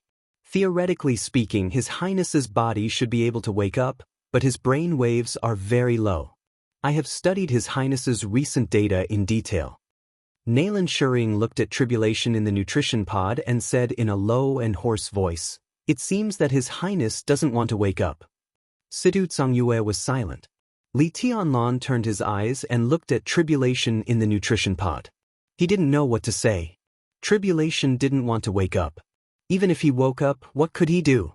His current body was extremely fragile. Although the inside of his body had initially healed, it was still extremely weak, which meant that even if he woke up, he would not be able to move for a long time. He needed to recuperate slowly and even spend the rest of his life in a wheelchair. Unless the third generation of immortality developed by Nailan Shuriying came out, it was basically impossible for Tribulation to recover to the peak state. Not to mention the peak state, it was difficult for his body to recover to the standard of ordinary people. These might all be acceptable. But how could he accept Angel's death? Angel's death almost shattered all of Tribulation's perseverance and tenacity in an instant, and shattered his soul. It was better to sink in the darkness forever than to open his eyes and face the meaningless world. Xianxia was silent for a long time before she whispered, "I can't accept it." Nalan Shurring lowered her head slightly, looked at Tribulation in a coma, and said calmly, "We still need some time. At present, we are discussing ways to give His Highness mental stimulation. There are about 10 specific ways. We need to eliminate them one by one and determine a way that is the least harmful to His Highness. We can slowly stimulate his spirit and wake him up." Situ Tsongyuan nodded silently and said nothing. Nalan Shurring breathed a sigh of relief. As soon as she relaxed, a bright and sharp gaze had enveloped her. An indescribable pressure seemed to fall on her in an instant. Her body stiffened slightly and she lowered her head. He said in a low voice, "Your Majesty, how is Rushi?" Li Tianlan asked. The corners of Nalan Shurring's mouth twitched, but she didn't speak. She couldn't give a satisfactory answer to Li Tianlan, so she didn't know what to say at all. "Tell me the truth," Li Tianlan said lightly. "Her situation is the opposite of His Highness Tribulation's to some extent. Miss Dongqing's brain waves are very chaotic and her data fluctuates greatly. Sometimes she is very active, but the biggest problem is her body." Nalan Shurring said in a low voice, "Her body was completely destroyed by a huge force, and the damage was very serious. According to the information provided by you and Jade Pool, I read some data about martial arts in the database of Beihai, which roughly simulated the power of the invincible realm and the physical strength of Miss Dongqing at that time. This data is not very accurate, but it is very useful for reference. Compared with the normal power of the invincible realm and the body of the peak of the thundershocking realm, all kinds of data show that the power of the invincible realm has caused almost irreparable damage to Miss Dongqing's body. Her recovery process will be very long." Her voice gradually deepened. "How long?" Li Tianlan asked. It was so long that there was almost no hope. This was what Nalan Shurring said from the bottom of her heart. But she was very clear about the consequences of this sentence. So she was silent for a while, gritted her teeth, and whispered, "It will take at least 3 more years. If it doesn't go well, it will take about 5 years." "You mean at most 5 years, Rushi can wake up?" Li Tianlan said slowly. He didn't use an interrogative sentence, but a declarative sentence. "Yes." Nalan Shurring gritted her teeth. At present, she was most concerned about the 3 injured people. Tribulation was one of them, but the method of mental stimulation could not determine the time. As for the other 2, one was Dongqing Rushi, and the other was the one from Worry-Free Villa. Both of them were waiting for her results, or the 3rd generation of Immortality Potion. 5 years, this was the bottom line she gave herself. Before this time, she must officially put the 3rd generation of Immortality Potion into clinical use. Li Tianlan took a deep breath and slowly exhaled. 3 to 5 years, he muttered to himself and said softly, "I can wait."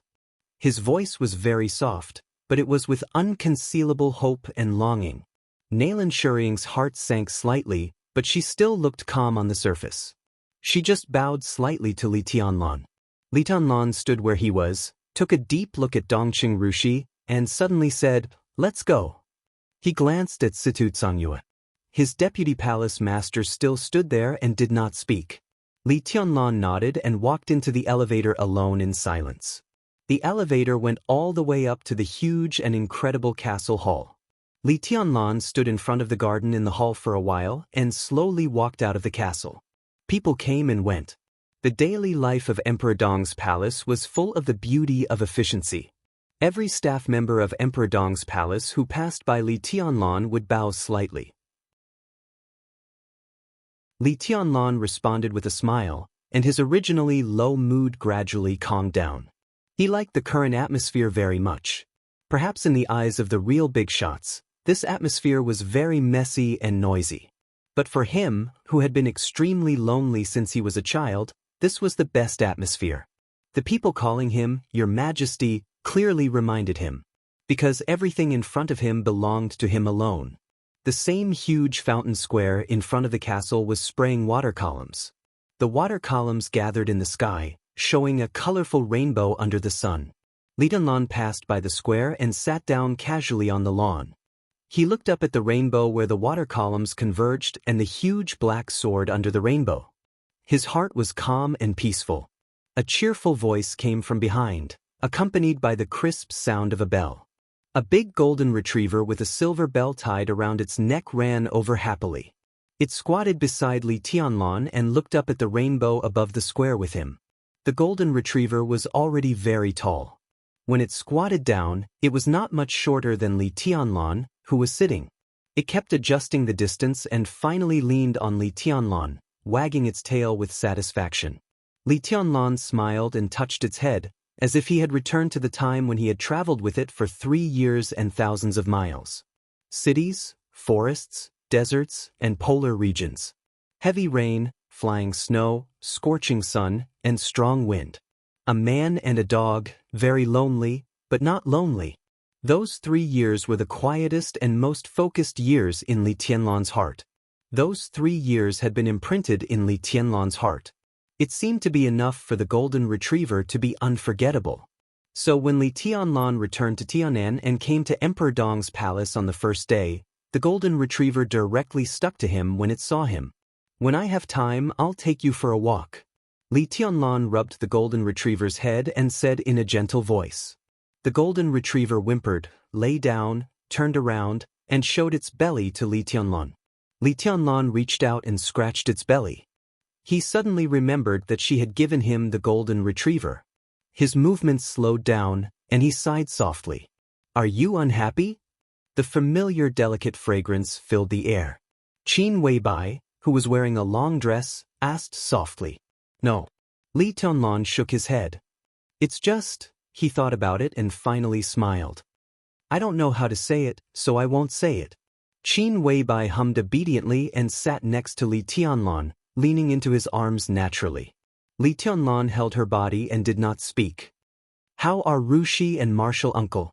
Qin Weibai asked in a low voice. Li Tianlan was silent for a while, shook his head, and said softly, "Rushi's health is very poor. Naylan said it will take at least 3 to 5 years. It's a long time, but it's not unacceptable. As long as she can recover, I can afford to wait." He took a deep breath. "It's just that Martial Uncle's condition is very bad." Qin Weibai straightened up and looked at Li Tianlan. She had only met Tribulation a few times and was not familiar with him, but it did not mean that she did not care about his state. All the signs showed that, excluding the current Wang Tianzong and Li Tianlan, Tribulation could be said to be the person closest to the Chosen One. This meant that if he could recover, Emperor Dong's palace would truly be invincible in the cutting-edge force. It was not as simple as being at the peak of the invincible realm, or even the so-called half-step Chosen One. He was really only half a step away from that supreme realm, or even a little bit. Tribulation was a killer, an assassin. In that state, if Tribulation hid in the dark, even the real Supreme Chosen One would have to face a formidable enemy. If he could recover, Emperor Dong's palace would truly become the strongest force in the dark world. "Naylan means that Martial Uncle doesn't want to wake up," Li Tianlan whispered, and his eyes were a little dazed. "Actually, I can probably understand," he thought quietly, and the emotional fluctuations in his eyes gradually became intense. "What are you thinking about?" Qin Weibai reached out and smoothed his slightly frowning eyebrows.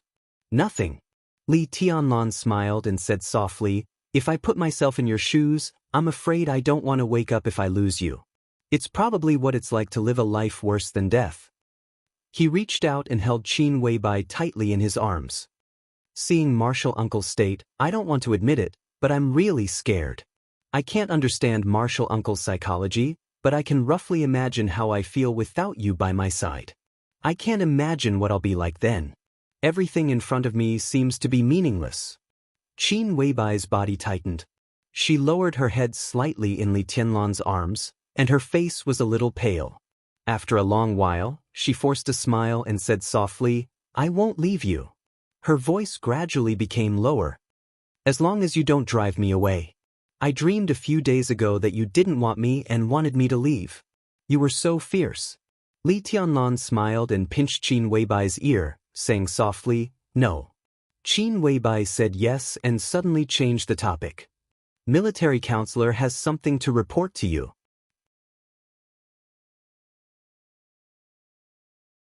Chapter 9:16. Military counselor was now the chief financial officer of Emperor Dong's palace. This position could be said to be really high-ranking and powerful.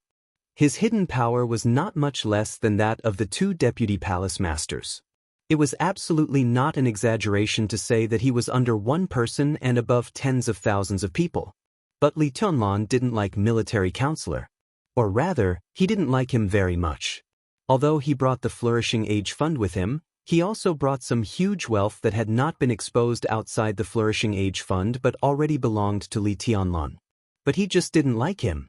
No one would like a talent who clearly had enough ability and could even be said to be at his peak but didn't want to assist him.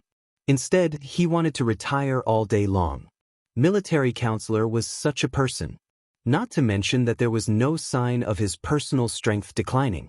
Even if he was now a disabled man who couldn't hold a knife, his experience in the financial world for many years was also a valuable asset. Such a person could be said to be the soul of any force, any consortium, or even any country. But such a person always wanted to retire under Li Tianlan's command. Li Tianlan would be depressed no matter how generous he was. It was obvious that he didn't like military counselor, and military counselor didn't seem to like him very much. So now, although he was the chief financial officer of Emperor Dong's palace, he actually lived a semi-retired life. Li Tianlan needed to find a group of capable and loyal talents in a short time to take over everything of the Flourishing Age Fund. There were now some candidates to control the finance, but there was no one who could replace military counselor. So military counselor was held down by Li Tianlan. Military counselor didn't object to anything. He seemed to have been quietly playing his role. He didn't express the slightest opinion on anything other than finance. Li Tianlan returned to Emperor Dong's palace for a few days. He had seen almost all the people he should see, but he hadn't seen military counselor. They didn't hate each other, but it was true that they tried to reduce the chances of meeting each other. So when he heard Qin Weibai's words, he subconsciously froze. Military counselor? Why not Han Xinyan? Han Xinyan was Han Dongluo's daughter. And now she was Li Tianlan's secretary.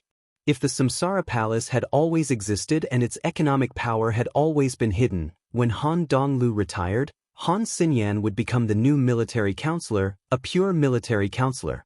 Therefore, although she was very young, Li Tianlan had no doubt about her ability under Han Dongluo's training. Although military counselor wanted to retire, he could directly merge the Flourishing Age Fund into Emperor Dong's palace without any tricks, which in itself showed his attitude.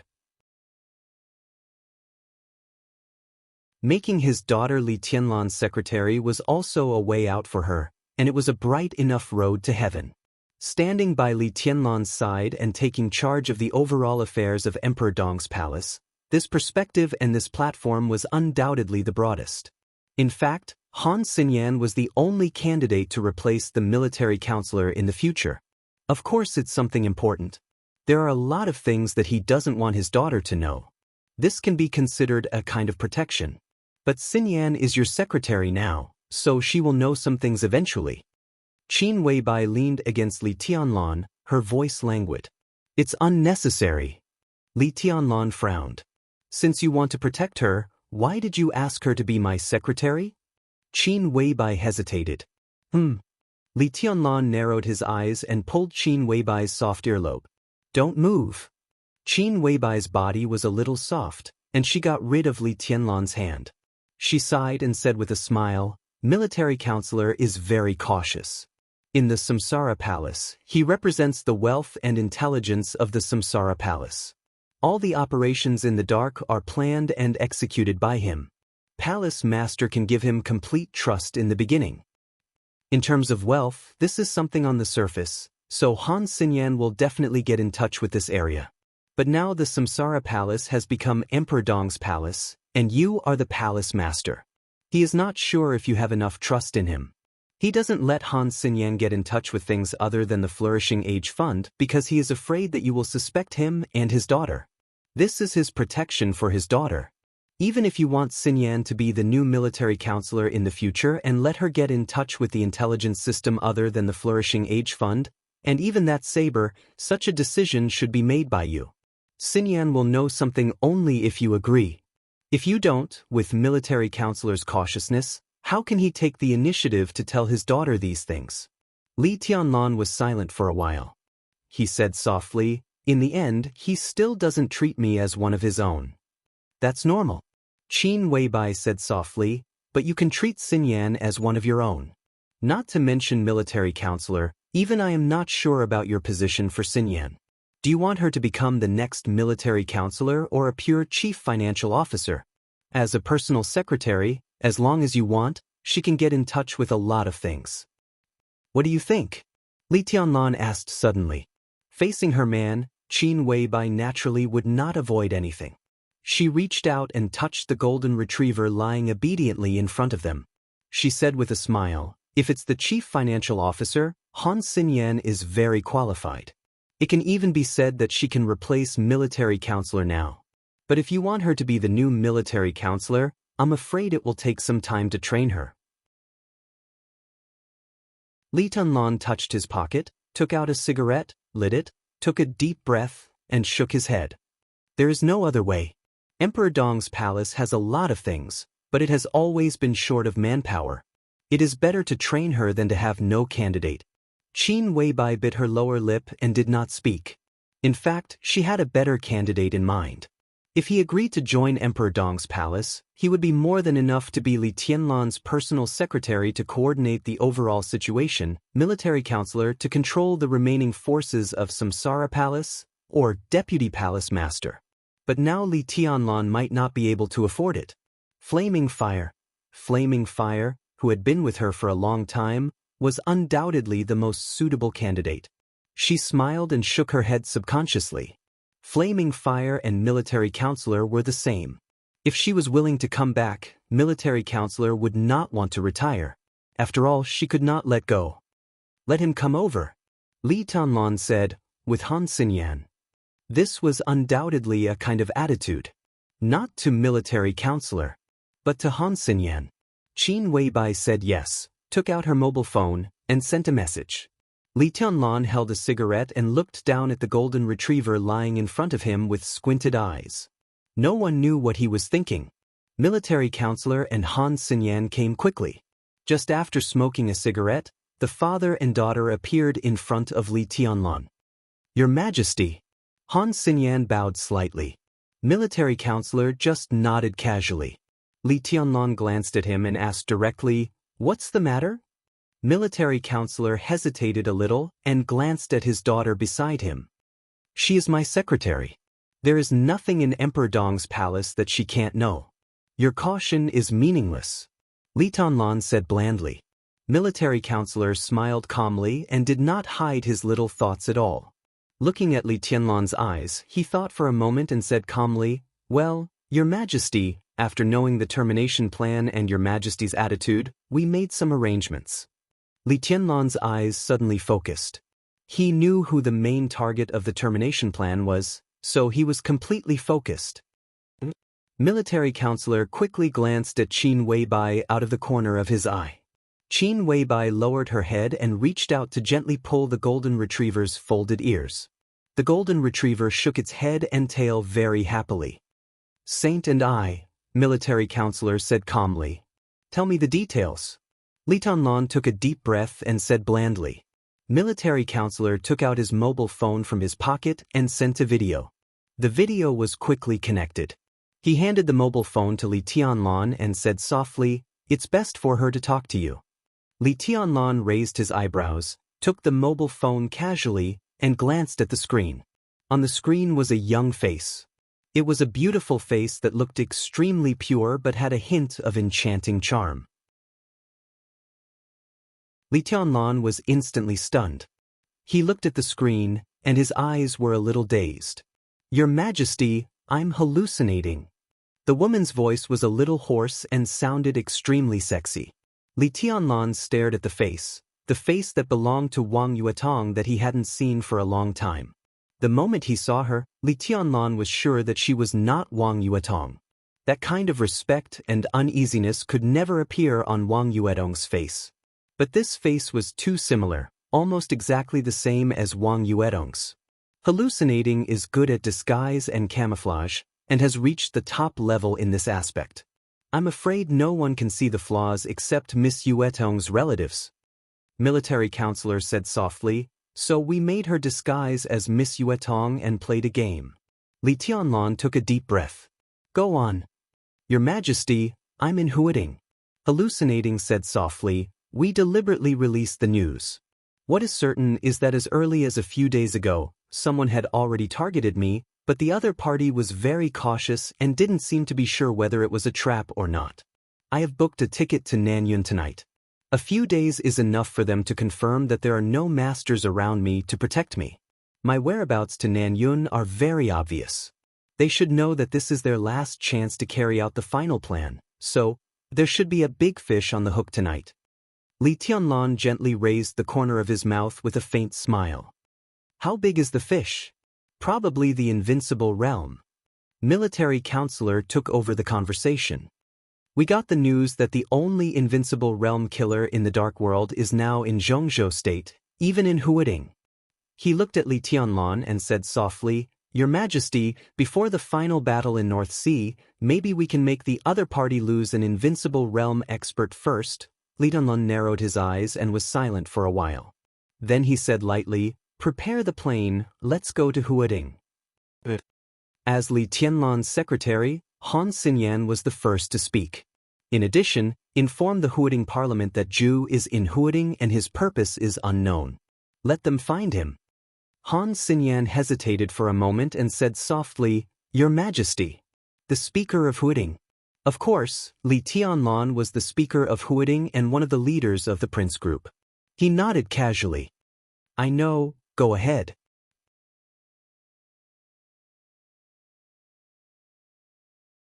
Chapter 9:17. The sunlight shone in through the window. On the marble table with several exquisite desserts, there were confidential documents issued by the Parliament of Zhongzhou State in the past year. The contents of the documents were numerous, including policies of Zhongzhou State, diplomatic guidelines, internal affairs rectification. All kinds of information were turned into words and printed clearly on the paper. The seemingly soft and petite palm gently stroked the documents in front of her. The places where her jade-like fingers occasionally stopped were basically the key parts of the documents. She sat quietly, with one side of her body facing the sunlight outside the window. Under the light, it was an extremely delicate and dreamy but extremely immature face. The documents were flipped through little by little, and soon they came to the last one. This was a confidential document issued by the Parliament of Zhongzhou State 3 days ago, which was limited to the leaders at the level of parliamentarians of Zhongzhou State. The level of parliamentarians of Zhongzhou State. In the entire Zhongzhou State, there were no more than 30 parliamentarians. This also meant that even the speakers of most provinces in Zhongzhou State were not qualified to read this document, which was not very long. The document was not printed but handwritten. President Li Huaqing personally wrote it and signed his own name, which showed the importance of this document.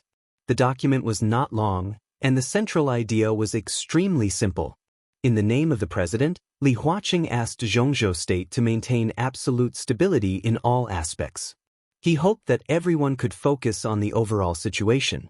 In the current situation, unity was more important than anything else. The document was repeated more than 1,000 times. However, sensitive words such as stability, unity, and the overall situation were repeated dozens of times. Because of these keywords, the plain document seemed to have a shocking power. In the sunlight, the somewhat blurred but almost perfect immature face gradually tightened. Her brows furrowed little by little. Uncle Zhong, is something big going to happen?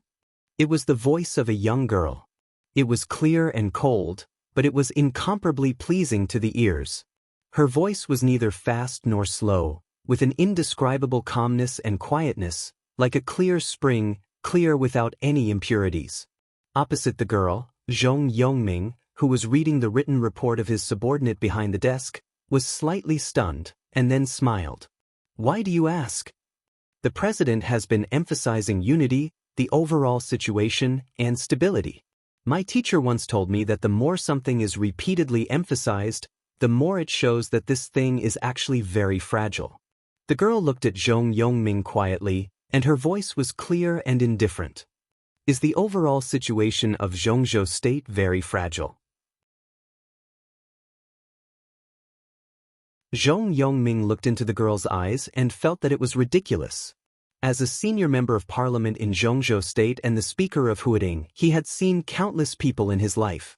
The girl had a pair of incredibly beautiful eyes, but what made him feel even more ridiculous was the seriousness and confusion in her eyes, as well as the keenness of her mind. The girl had been staying in his house for a few days. Zhong Yongming had never heard of her name before. But this girl, who was as beautiful as the most delicate doll, was accompanied by 4 terrifyingly powerful bodyguards on her first visit to Huading. 3 were at the peak of the thunder-shocking realm and 1 was a half-step invincible realm expert. In today's dark world, this lineup could even wipe out some medium-sized dark forces. As the girl entered Huading, he received a call from Gu Xingyun in person. On the phone, Gu Xingyun said that this girl named Gu Xianyan was his student and also his goddaughter. He hoped that Zhong Yongming could take good care of her.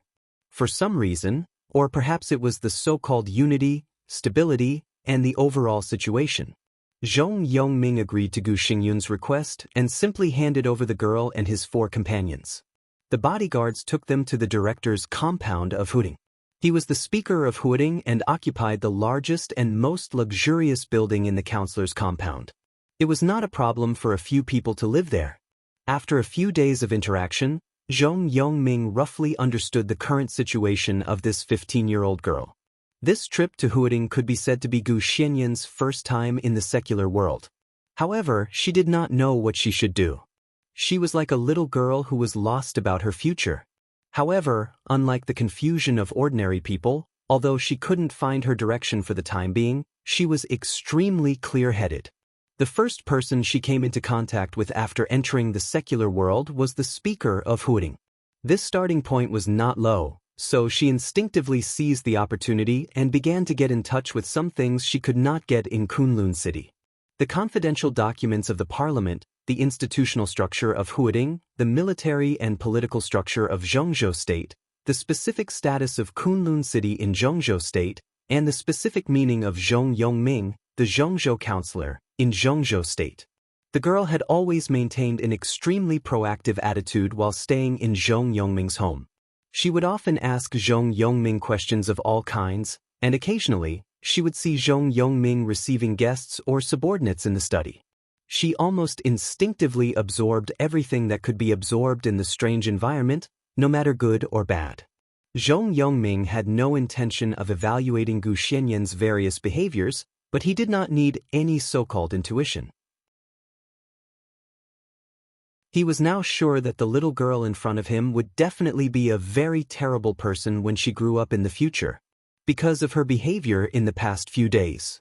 Her behavior was very proactive, even with some aggressiveness that she herself was not aware of. But in general, her behavior was not too out of line. Her mind was sharp, her heart was calm, and her instincts were terrible. These might be what made her different. But the most important thing was that Zhong Yongming clearly knew that this girl was different, but he unconsciously lowered his guard against her in the past few days. For example, now, he took out all the confidential documents and reviewed some reports from various departments of Huading in the study, leaving Gu Xianyan to stay here. About 10 minutes later, there would be a conversation between him and the deputy speaker of Huading. This was a very strange feeling. Zhong Yongming knew that he should not be like this. The other party was indeed just a girl. But she was Gu Xingyun's student and adopted daughter. This identity alone was enough to make Zhong Yongming wary of her. Although the Special Warfare Group and the Prince Group were both in troubled times, and the two groups would work closely together again in the face of difficulties, no matter how reliable the allies were, they were not on the same side after all. Moreover, the girl was different enough. Although she was confused, she had shown a certain degree of maturity. It was impossible for anyone here to be defenseless against her. But Zhong Yongming was not on guard. Maybe there was at the beginning, but it soon disappeared. Zhong Yongming himself did not know when it disappeared.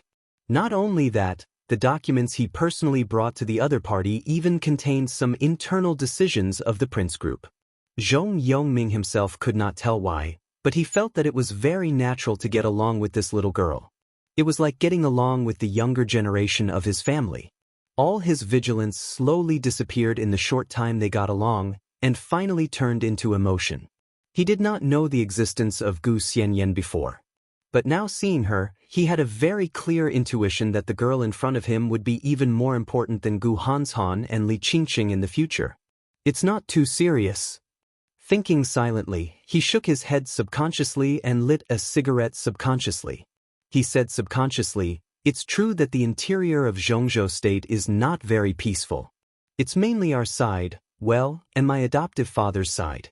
We are in a lot of trouble at present. The president's position has changed now. He demands stability and unity. It seems that he has made up his mind." What determination? Gu Xianyan blinked her eyes. Her eyes were bright and dreamy, as deep as an incomparably gorgeous starry sky. He's going to attack us, right, Prime Minister? Zhong Yongming narrowed his eyes.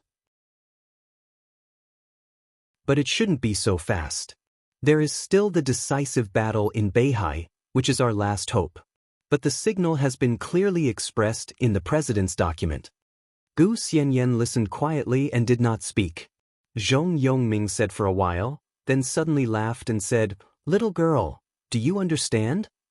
"I don't understand, but I will write it down." Gu Xianyan chuckled, walked to the table, took the pen in Zhong Yongming's hand, took out a piece of white paper and began to record.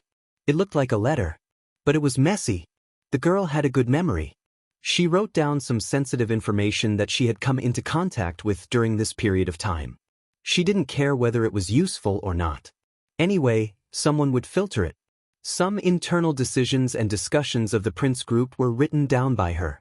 In addition, some things about Kunlun City were also written down by her seriously. She thought and wrote carefully, and the content of the letter became longer and longer. Zhong Yongming chuckled and didn't care. He lowered his head and continued to read the documents. "I've got it. I'm going out to play." After Gu Xianyan finished writing the letter, she put down the pen and ran out of the study happily. Zhong Yongming looked at her back and a doting smile appeared on his face. The young figure trotted all the way downstairs. In the living room downstairs, her 2 bodyguards were watching TV. She had 4 bodyguards. They worked in 2 shifts 24 hours a day. They protected her all day long. Even in the council compound, they didn't relax their vigilance at all. Seeing Gu Xianyan running down, the 2 bodyguards stood up subconsciously and said respectfully, "Mississippi." Gu Xianyan nodded, found an envelope, put the letter in it, and handed it to one of the bald men. She chuckled and said, "Uncle Ghostfire, there's a letter here that needs to be delivered."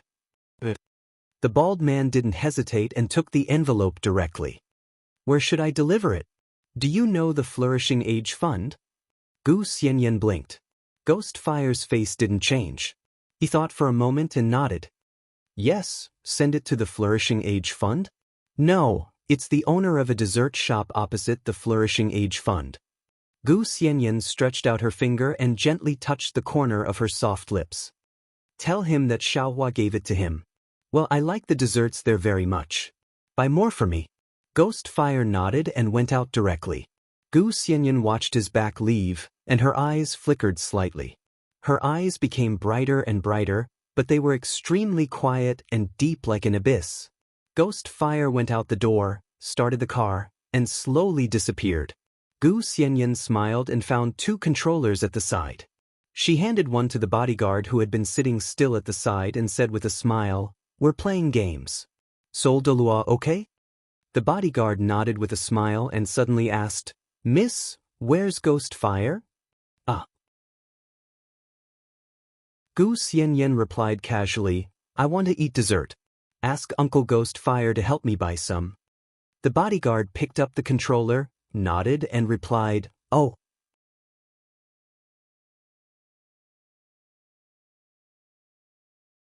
Chapter 9:18. He met several subordinates, reviewed some documents, made some comments on the next year's development plan of a jurisdiction in Huading, and transferred some documents to the municipal government. When he was about to finish his work, the phone suddenly rang. Zhong Yongming, who was already thinking about dinner, frowned slightly, thought about it, and answered the phone. "Speaker, it's me, Xingyi." On the other side of the phone, a steady voice sounded, speaking at a faster speed. Zhong Yongming narrowed his eyes and said yes. Xingyi was one of the councillors of Huading's parliament. The position of Secretary-General meant that he was Zhong Yongming's absolute confidant. Among the 13 councillors of Huading, Xingyi was the youngest one, but he was extremely capable. Huading had changed 2 mayors in recent years, but he had a good relationship with the parliament and the municipal government. As the chief steward of the parliament, Zhong Yongming didn't have to worry about trouble in his backyard. "I received a message from the city hall of Xianyuan City." Xianxia's voice was low and solemn. "Where?" Zhong Yongming was stunned for a moment and asked subconsciously. "The city hall of Xianyuan City." Zhengyi said calmly. This was a very official notification. Although Xianyuan City was not comparable to Huading, its location was special enough. If it was a private message, Emperor Dong's palace could directly contact Zhong Yongming. If it was a semi-official communication, Ning Qiancheng, the mayor of Xianyuan City, could also directly contact Zhong Yongming.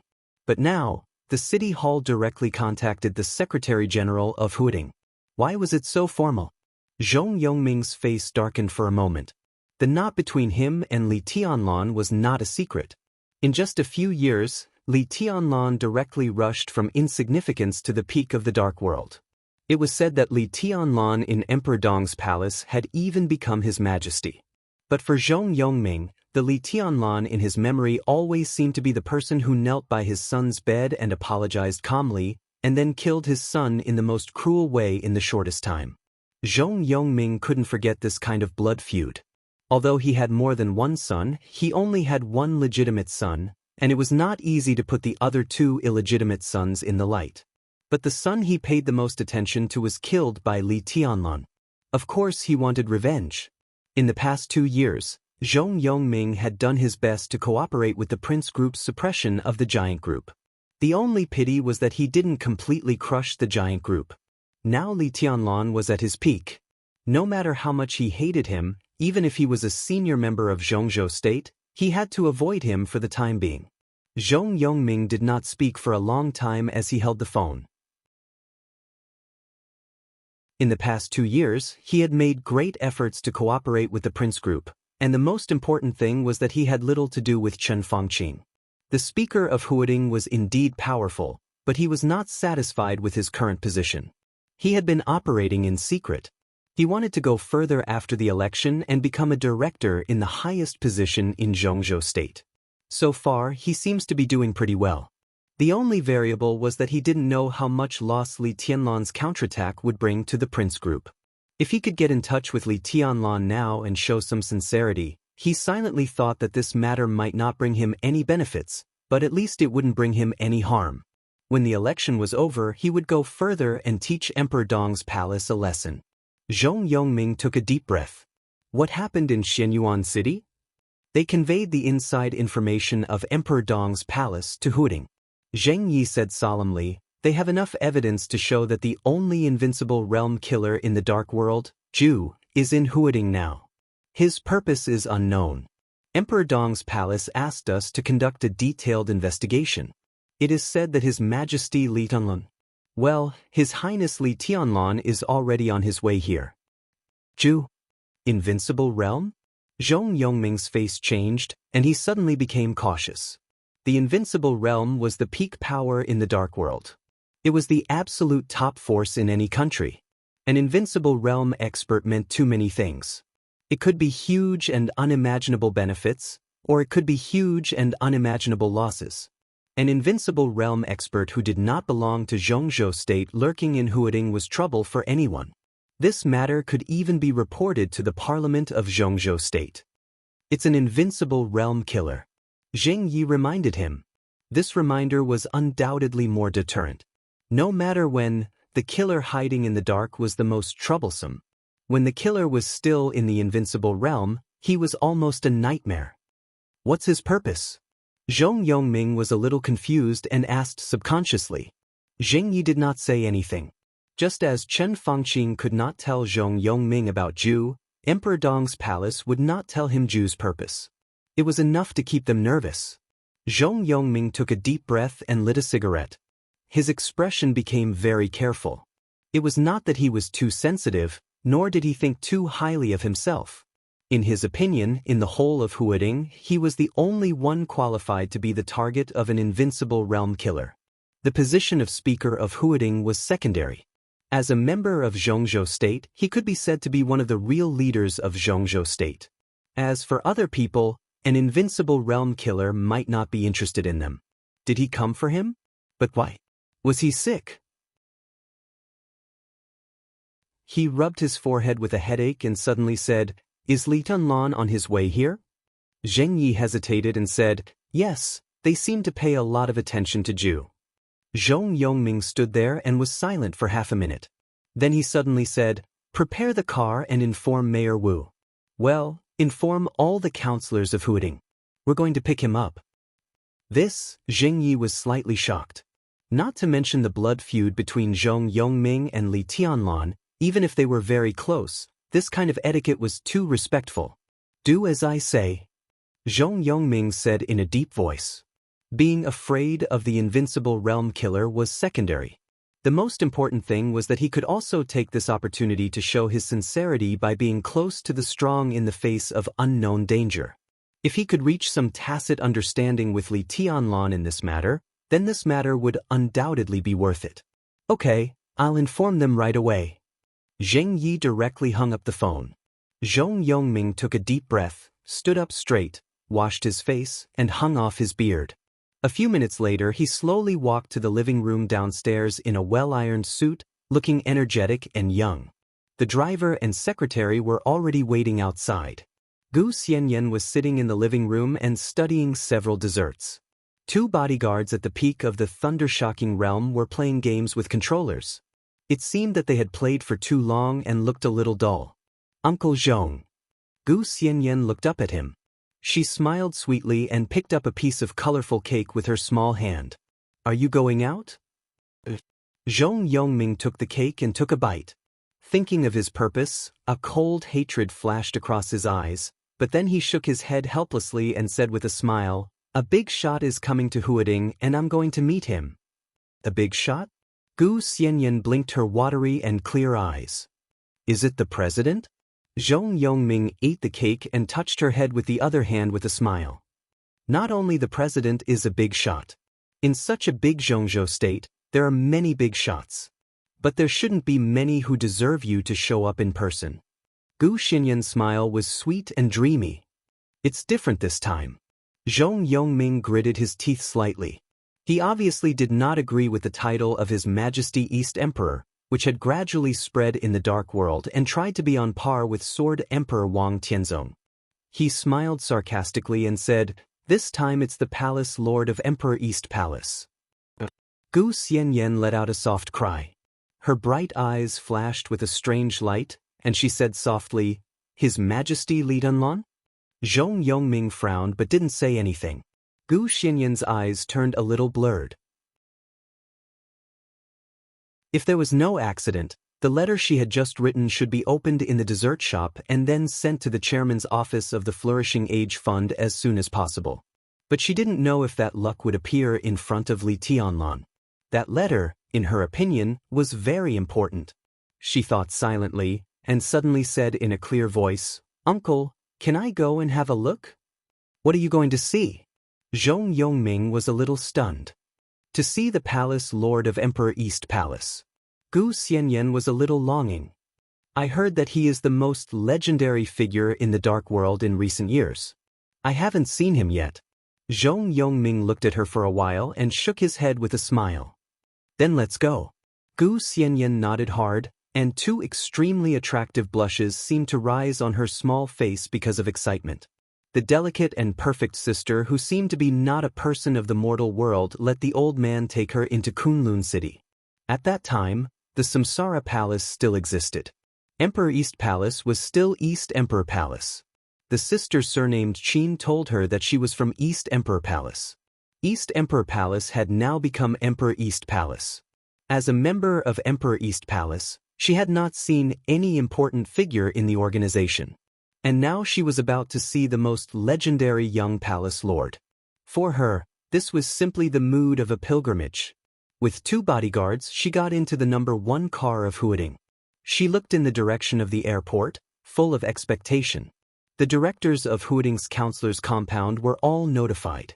In the afternoon sun, led by Zhong Yongming's number 1 car, more than a dozen cars representing the top power of Huading slowly drove out of the counselor's compound and headed for the airport.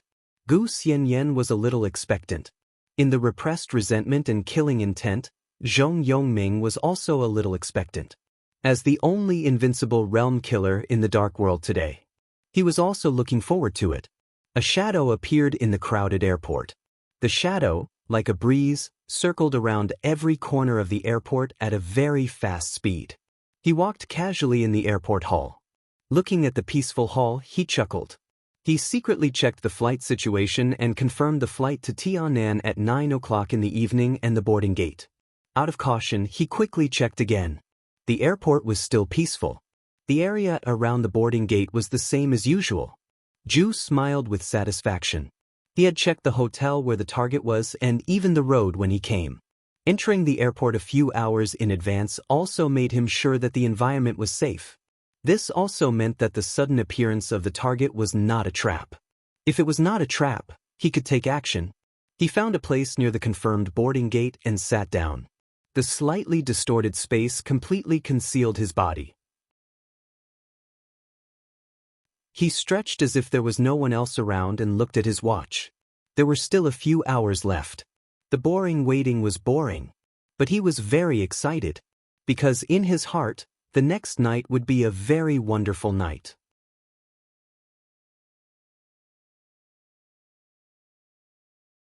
Chapter 9:19. When the urgent phone rang, Chen Fangqing, who was just a little sleepy, opened her eyes in a daze. He lay on the bed in a daze. His mind seemed to still have the vague dream he had when he was half asleep and half awake. The phone kept ringing. He lay there in a daze for a while. When the phone rang for the second time, he finally picked up the call. Yuan Lin's voice sounded on the other end of the phone, hurried and solemn. "Prime Minister, there's news from Huading." Chen Fangqing's body shook, and his confusion and drowsiness disappeared in an instant. He immediately sat up on the bed, enduring the dizziness in his head, and subconsciously looked at his watch. "Isn't the flight at 9 o'clock in the evening?" He frowned. "You succeeded so quickly? You definitely didn't choose to take action at the airport?" Yuan Lin paused and said, No, it's the news from the Huading Parliament." His mind seemed to be in a mess. "Xianyuan City? No, Emperor Dong's palace has discovered Zhu's whereabouts and even knows his purpose. Li Tianlan is already on his way to Huading. Huading's parliament, the city hall of Xianyuan City has informed Huading's parliament and announced the news of Zhu. Li Tianlan asked Huading's parliament to investigate Zhu's whereabouts. Chen Fangqing felt a wave of disappointment. He frowned deeply, and his original joy slowly disappeared, replaced by a headache again. He rubbed his forehead hard and said in a hoarse voice, "How did Emperor Dong's palace know about this?" The Terminator plan was still going on. It was just that the elite of the Prince Group had become the killer of the invincible realm. This was carried out in an extremely secretive environment. Apart from Zhu himself, there were only 3 people who knew that Zhu was in Huading. The person in charge was Chen Fangqing, Yuan Lin, who was in charge of external communication, and the mysterious emperor. Wang Qinglei and even Wang Xiaoyao knew that Zhu was ready to take action. But out of some consideration or vigilance, they did not know that Zhu was now in Huading. Chen Fangqing himself would not announce anything to the public. His Majesty wouldn't either. Yuan Lin had no reason to betray him. Then how did the news leak out? Yuan Lin was silent for a while before he finally smiled bitterly. "I don't know." Chen Fangqing believed that Yuan Lin really did not know. He gripped his phone tightly and looked at the sunset outside the window. No one knew what he was thinking. "What did Zhong Yongming say?" he suddenly asked. "Cooperate." Yuan Lin's tone was calm, without any emotion. Speaker Zhong has given the Special Operations Bureau of Huading all the special warfare squads and special forces. The armed police and special police have issued a search order. He doesn't know Zhu's purpose, so he must have misunderstood something. Prime Minister, do you want me to contact Speaker Zhong and give him a hint? The corner of Qin Fangqing's mouth twitched. He stretched out his hand and punched his eyes lightly. He said lightly, "No need. Everything will end tonight." Yuan Lin was silent for a few seconds and seemed a little surprised. "It will all end tonight. Do you have a different opinion?" Chen Fangqing got off the bed, intending to boil some water to make herself a pot of tea. The reason why he had started to rest in the afternoon was to wait for the good news in the evening. Then, he would make a good article based on Wang Yuetong's death and make emergency deployments to start the decisive battle in Beihai in the shortest time. Now that he was awake, he simply did not sleep. Yuan Lin pondered for a moment. "I think we should ask Zhu to cancel this action. After all, Li Tianlan is on his way. According to the schedule, he should arrive in Huading soon before 9 o'clock in the evening." Chen Fangqing paused and asked, "It seems that Zhu wants to kill Wang Yuetong?" "It seems," Yuan Lin pondered the meaning of this word and braced himself. "Yes. It's not killing Li Tianlan. Why are you so nervous?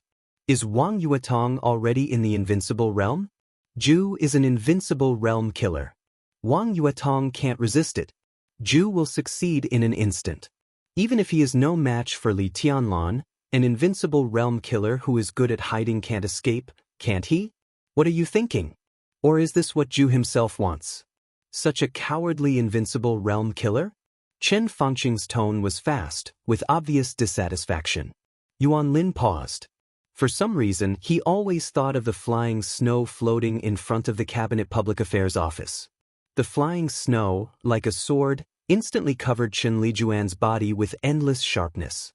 At that moment, it seemed that every snowflake in the whole world carried Li Tianlan's will. He opened his mouth and said with a bitter smile, "No, Zhu doesn't know about this." "Don't tell him." Chen Fangqing said lightly, "He has always coveted Wang Yuetong. When he catches Wang Yuetong, he will definitely retreat as soon as possible. Even if Li Tianlan keeps an eye on her and he can't take her away, it won't be difficult to kill her." Yuan Lin gave a muffled Chen Fangqing directly hung up the phone and sat down in the chair. He looked at the setting sun outside the window and waited quietly, motionless. The night swallowed up the fiery afterglow of the setting sun. The sky above Huading Airport gradually darkened. The bright lights gradually lit up. Zhong Yongming got out of his car and looked along the long runway in front of him all the way to the sky. There was only a corner of the setting sun on the horizon. The faint light illuminated a small part of the sky into orange, quiet and beautiful. The 13 directors of Huading followed Zhong Yongming out of the car and stood behind him, waiting silently. Everyone's face was extremely solemn. An invincible realm killer was enough to make them, who stood at the peak of power in Huading, uneasy. Even if the target was not them, how could an invincible realm killer assassinate an ordinary person? As long as the other party succeeded, it almost meant that the situation in Huading and even the situation in Zhongzhou State would be turbulent. Such turbulence could never be a good thing for them. Therefore, although the 13 directors had their own standpoints, at least at this moment, when Zhu was lurking in Huading, they welcomed Li Tianlan, who came specially for Zhu. They were also willing to come to the airport to pick him up. Zhong Yongming looked at the sky in the distance with no expression and waited quietly. Gu Xianyan stood beside him, holding his hand quietly. No one knew what she was thinking. A spot of light appeared in the night sky in the distance. The spot of light shone and became more and more obvious. "He's coming." Zhong Yongming's voice was low. Thinking of the mortal enemy who killed his son, he had mixed feelings. Everyone subconsciously straightened their backs. The roar of the engine came from far away in the air. The flashing spot of light dived toward the ground and turned into a huge flying silhouette in the gradually dimming sky. It slowly lowered its altitude, getting lower and lower. Bang! In some dull sounds, the small private plane in the air landed on the ground. The friction of the tires on the runway created tiny sparks. The plane glided on the ground and gradually slowed down. Zhong Yongming subconsciously tightened his body. He could disdain Li Tianlan in his heart and despise the way His Majesty called him. But when he really faced the young man, he did feel great pressure in his heart, although he did not want to admit it.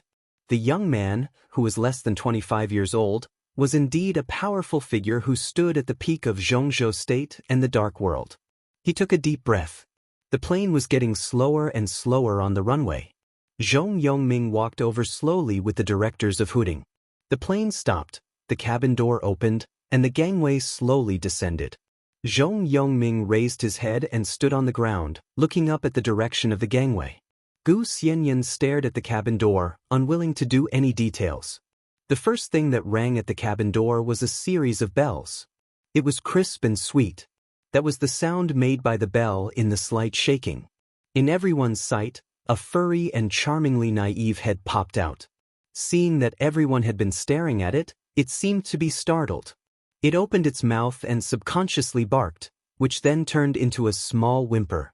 It seemed to want to lie down and lower its head to lick its claws. A gust of cold wind suddenly blew across the empty airport.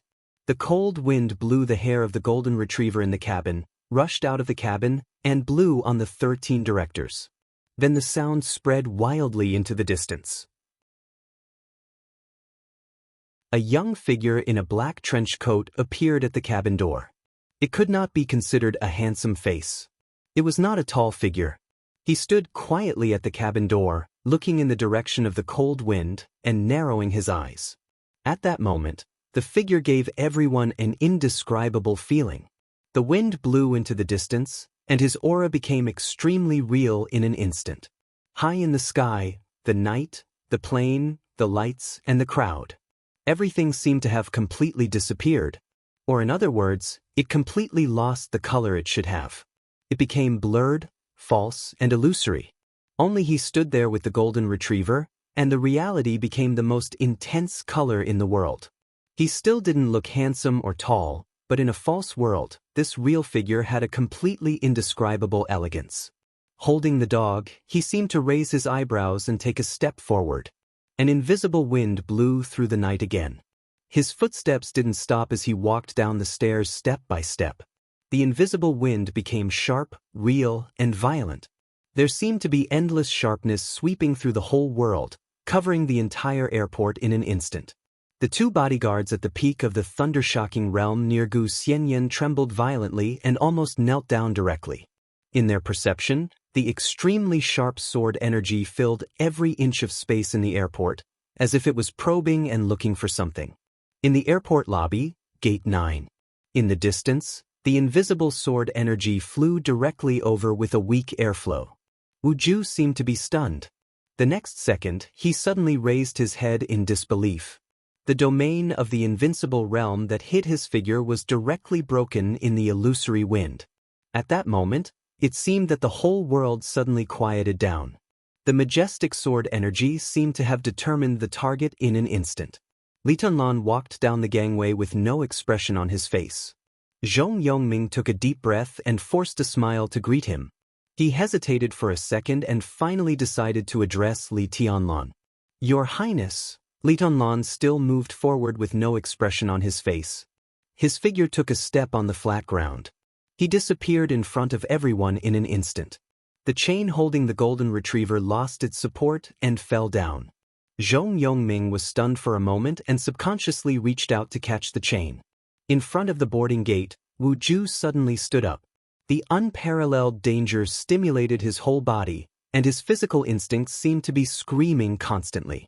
Death was approaching quickly. Without any hesitation, his domain kept compressing and hiding his body. He stood up straight on his knees and planned to escape without hesitation. The other party found him.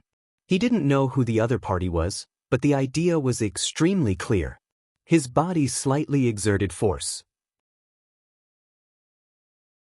In an instant, everyone in the entire airport heard a wild roar that filled the sky and earth. It was an extremely loud sound of wind, but it was extremely sharp and sharp. The tall glass window of the airport was completely broken in an instant. The debris was flying all over the sky. Everyone raised their heads in shock. Everything in front of them seemed to be torn to pieces by an invisible sword. The light was messy and covered everything in the airport. There was crazy surging light everywhere. Li Tianlan's figure appeared in front of Wu Ju in the shining light. He punched. He clenched his fist casually, but the condensed power was like a heavy cannon. In the blink of an eye, the surging sword energy all over the sky seemed to have found a condensing point. Like a monstrous tide, the sword energy and power directly condensed into the clenched fist. The incredible destructive power condensed at one point and burst out completely. The domain of the invincible realm was ridiculous like a piece of paper. The space was completely broken. The fist did not stop at all, smashed all the desperate resistance of Wu Ju, and directly penetrated his chest. His heart was completely shattered under the huge force, and thick blood burst out directly on his back. Wu Ju opened his eyes wide in horror and stared straight ahead. There was nothing in front of him. There was no one. In front of the private plane, Zhong Yongming held the chain in his hand. As soon as he had the feeling of the dog chain in his mind, a bloody palm had reached over and taken the chain. Zhong Yongming stared blankly and couldn't react for a while. Li Tianlan led the dog, expressionless, turned around and walked up the gangway without saying a word. The gangway was closed in the night. Night fell completely. The hatch was closed. The captain of the private plane was already waiting to take off. Zhong Yongming's face became gloomy little by little. He gritted his teeth tightly. For a moment, great humiliation filled his chest, and he couldn't say a word. Gu Xianyan, who was staring at this scene, finally laughed. Her face was very young, but with a touch of beauty that could topple a country. "It's a worthwhile trip." Satisfied, she sighed and said softly, "You're tuning in to the Wandering Hero YouTube channel. Don't forget to subscribe and join us on this journey to catch the most captivating stories.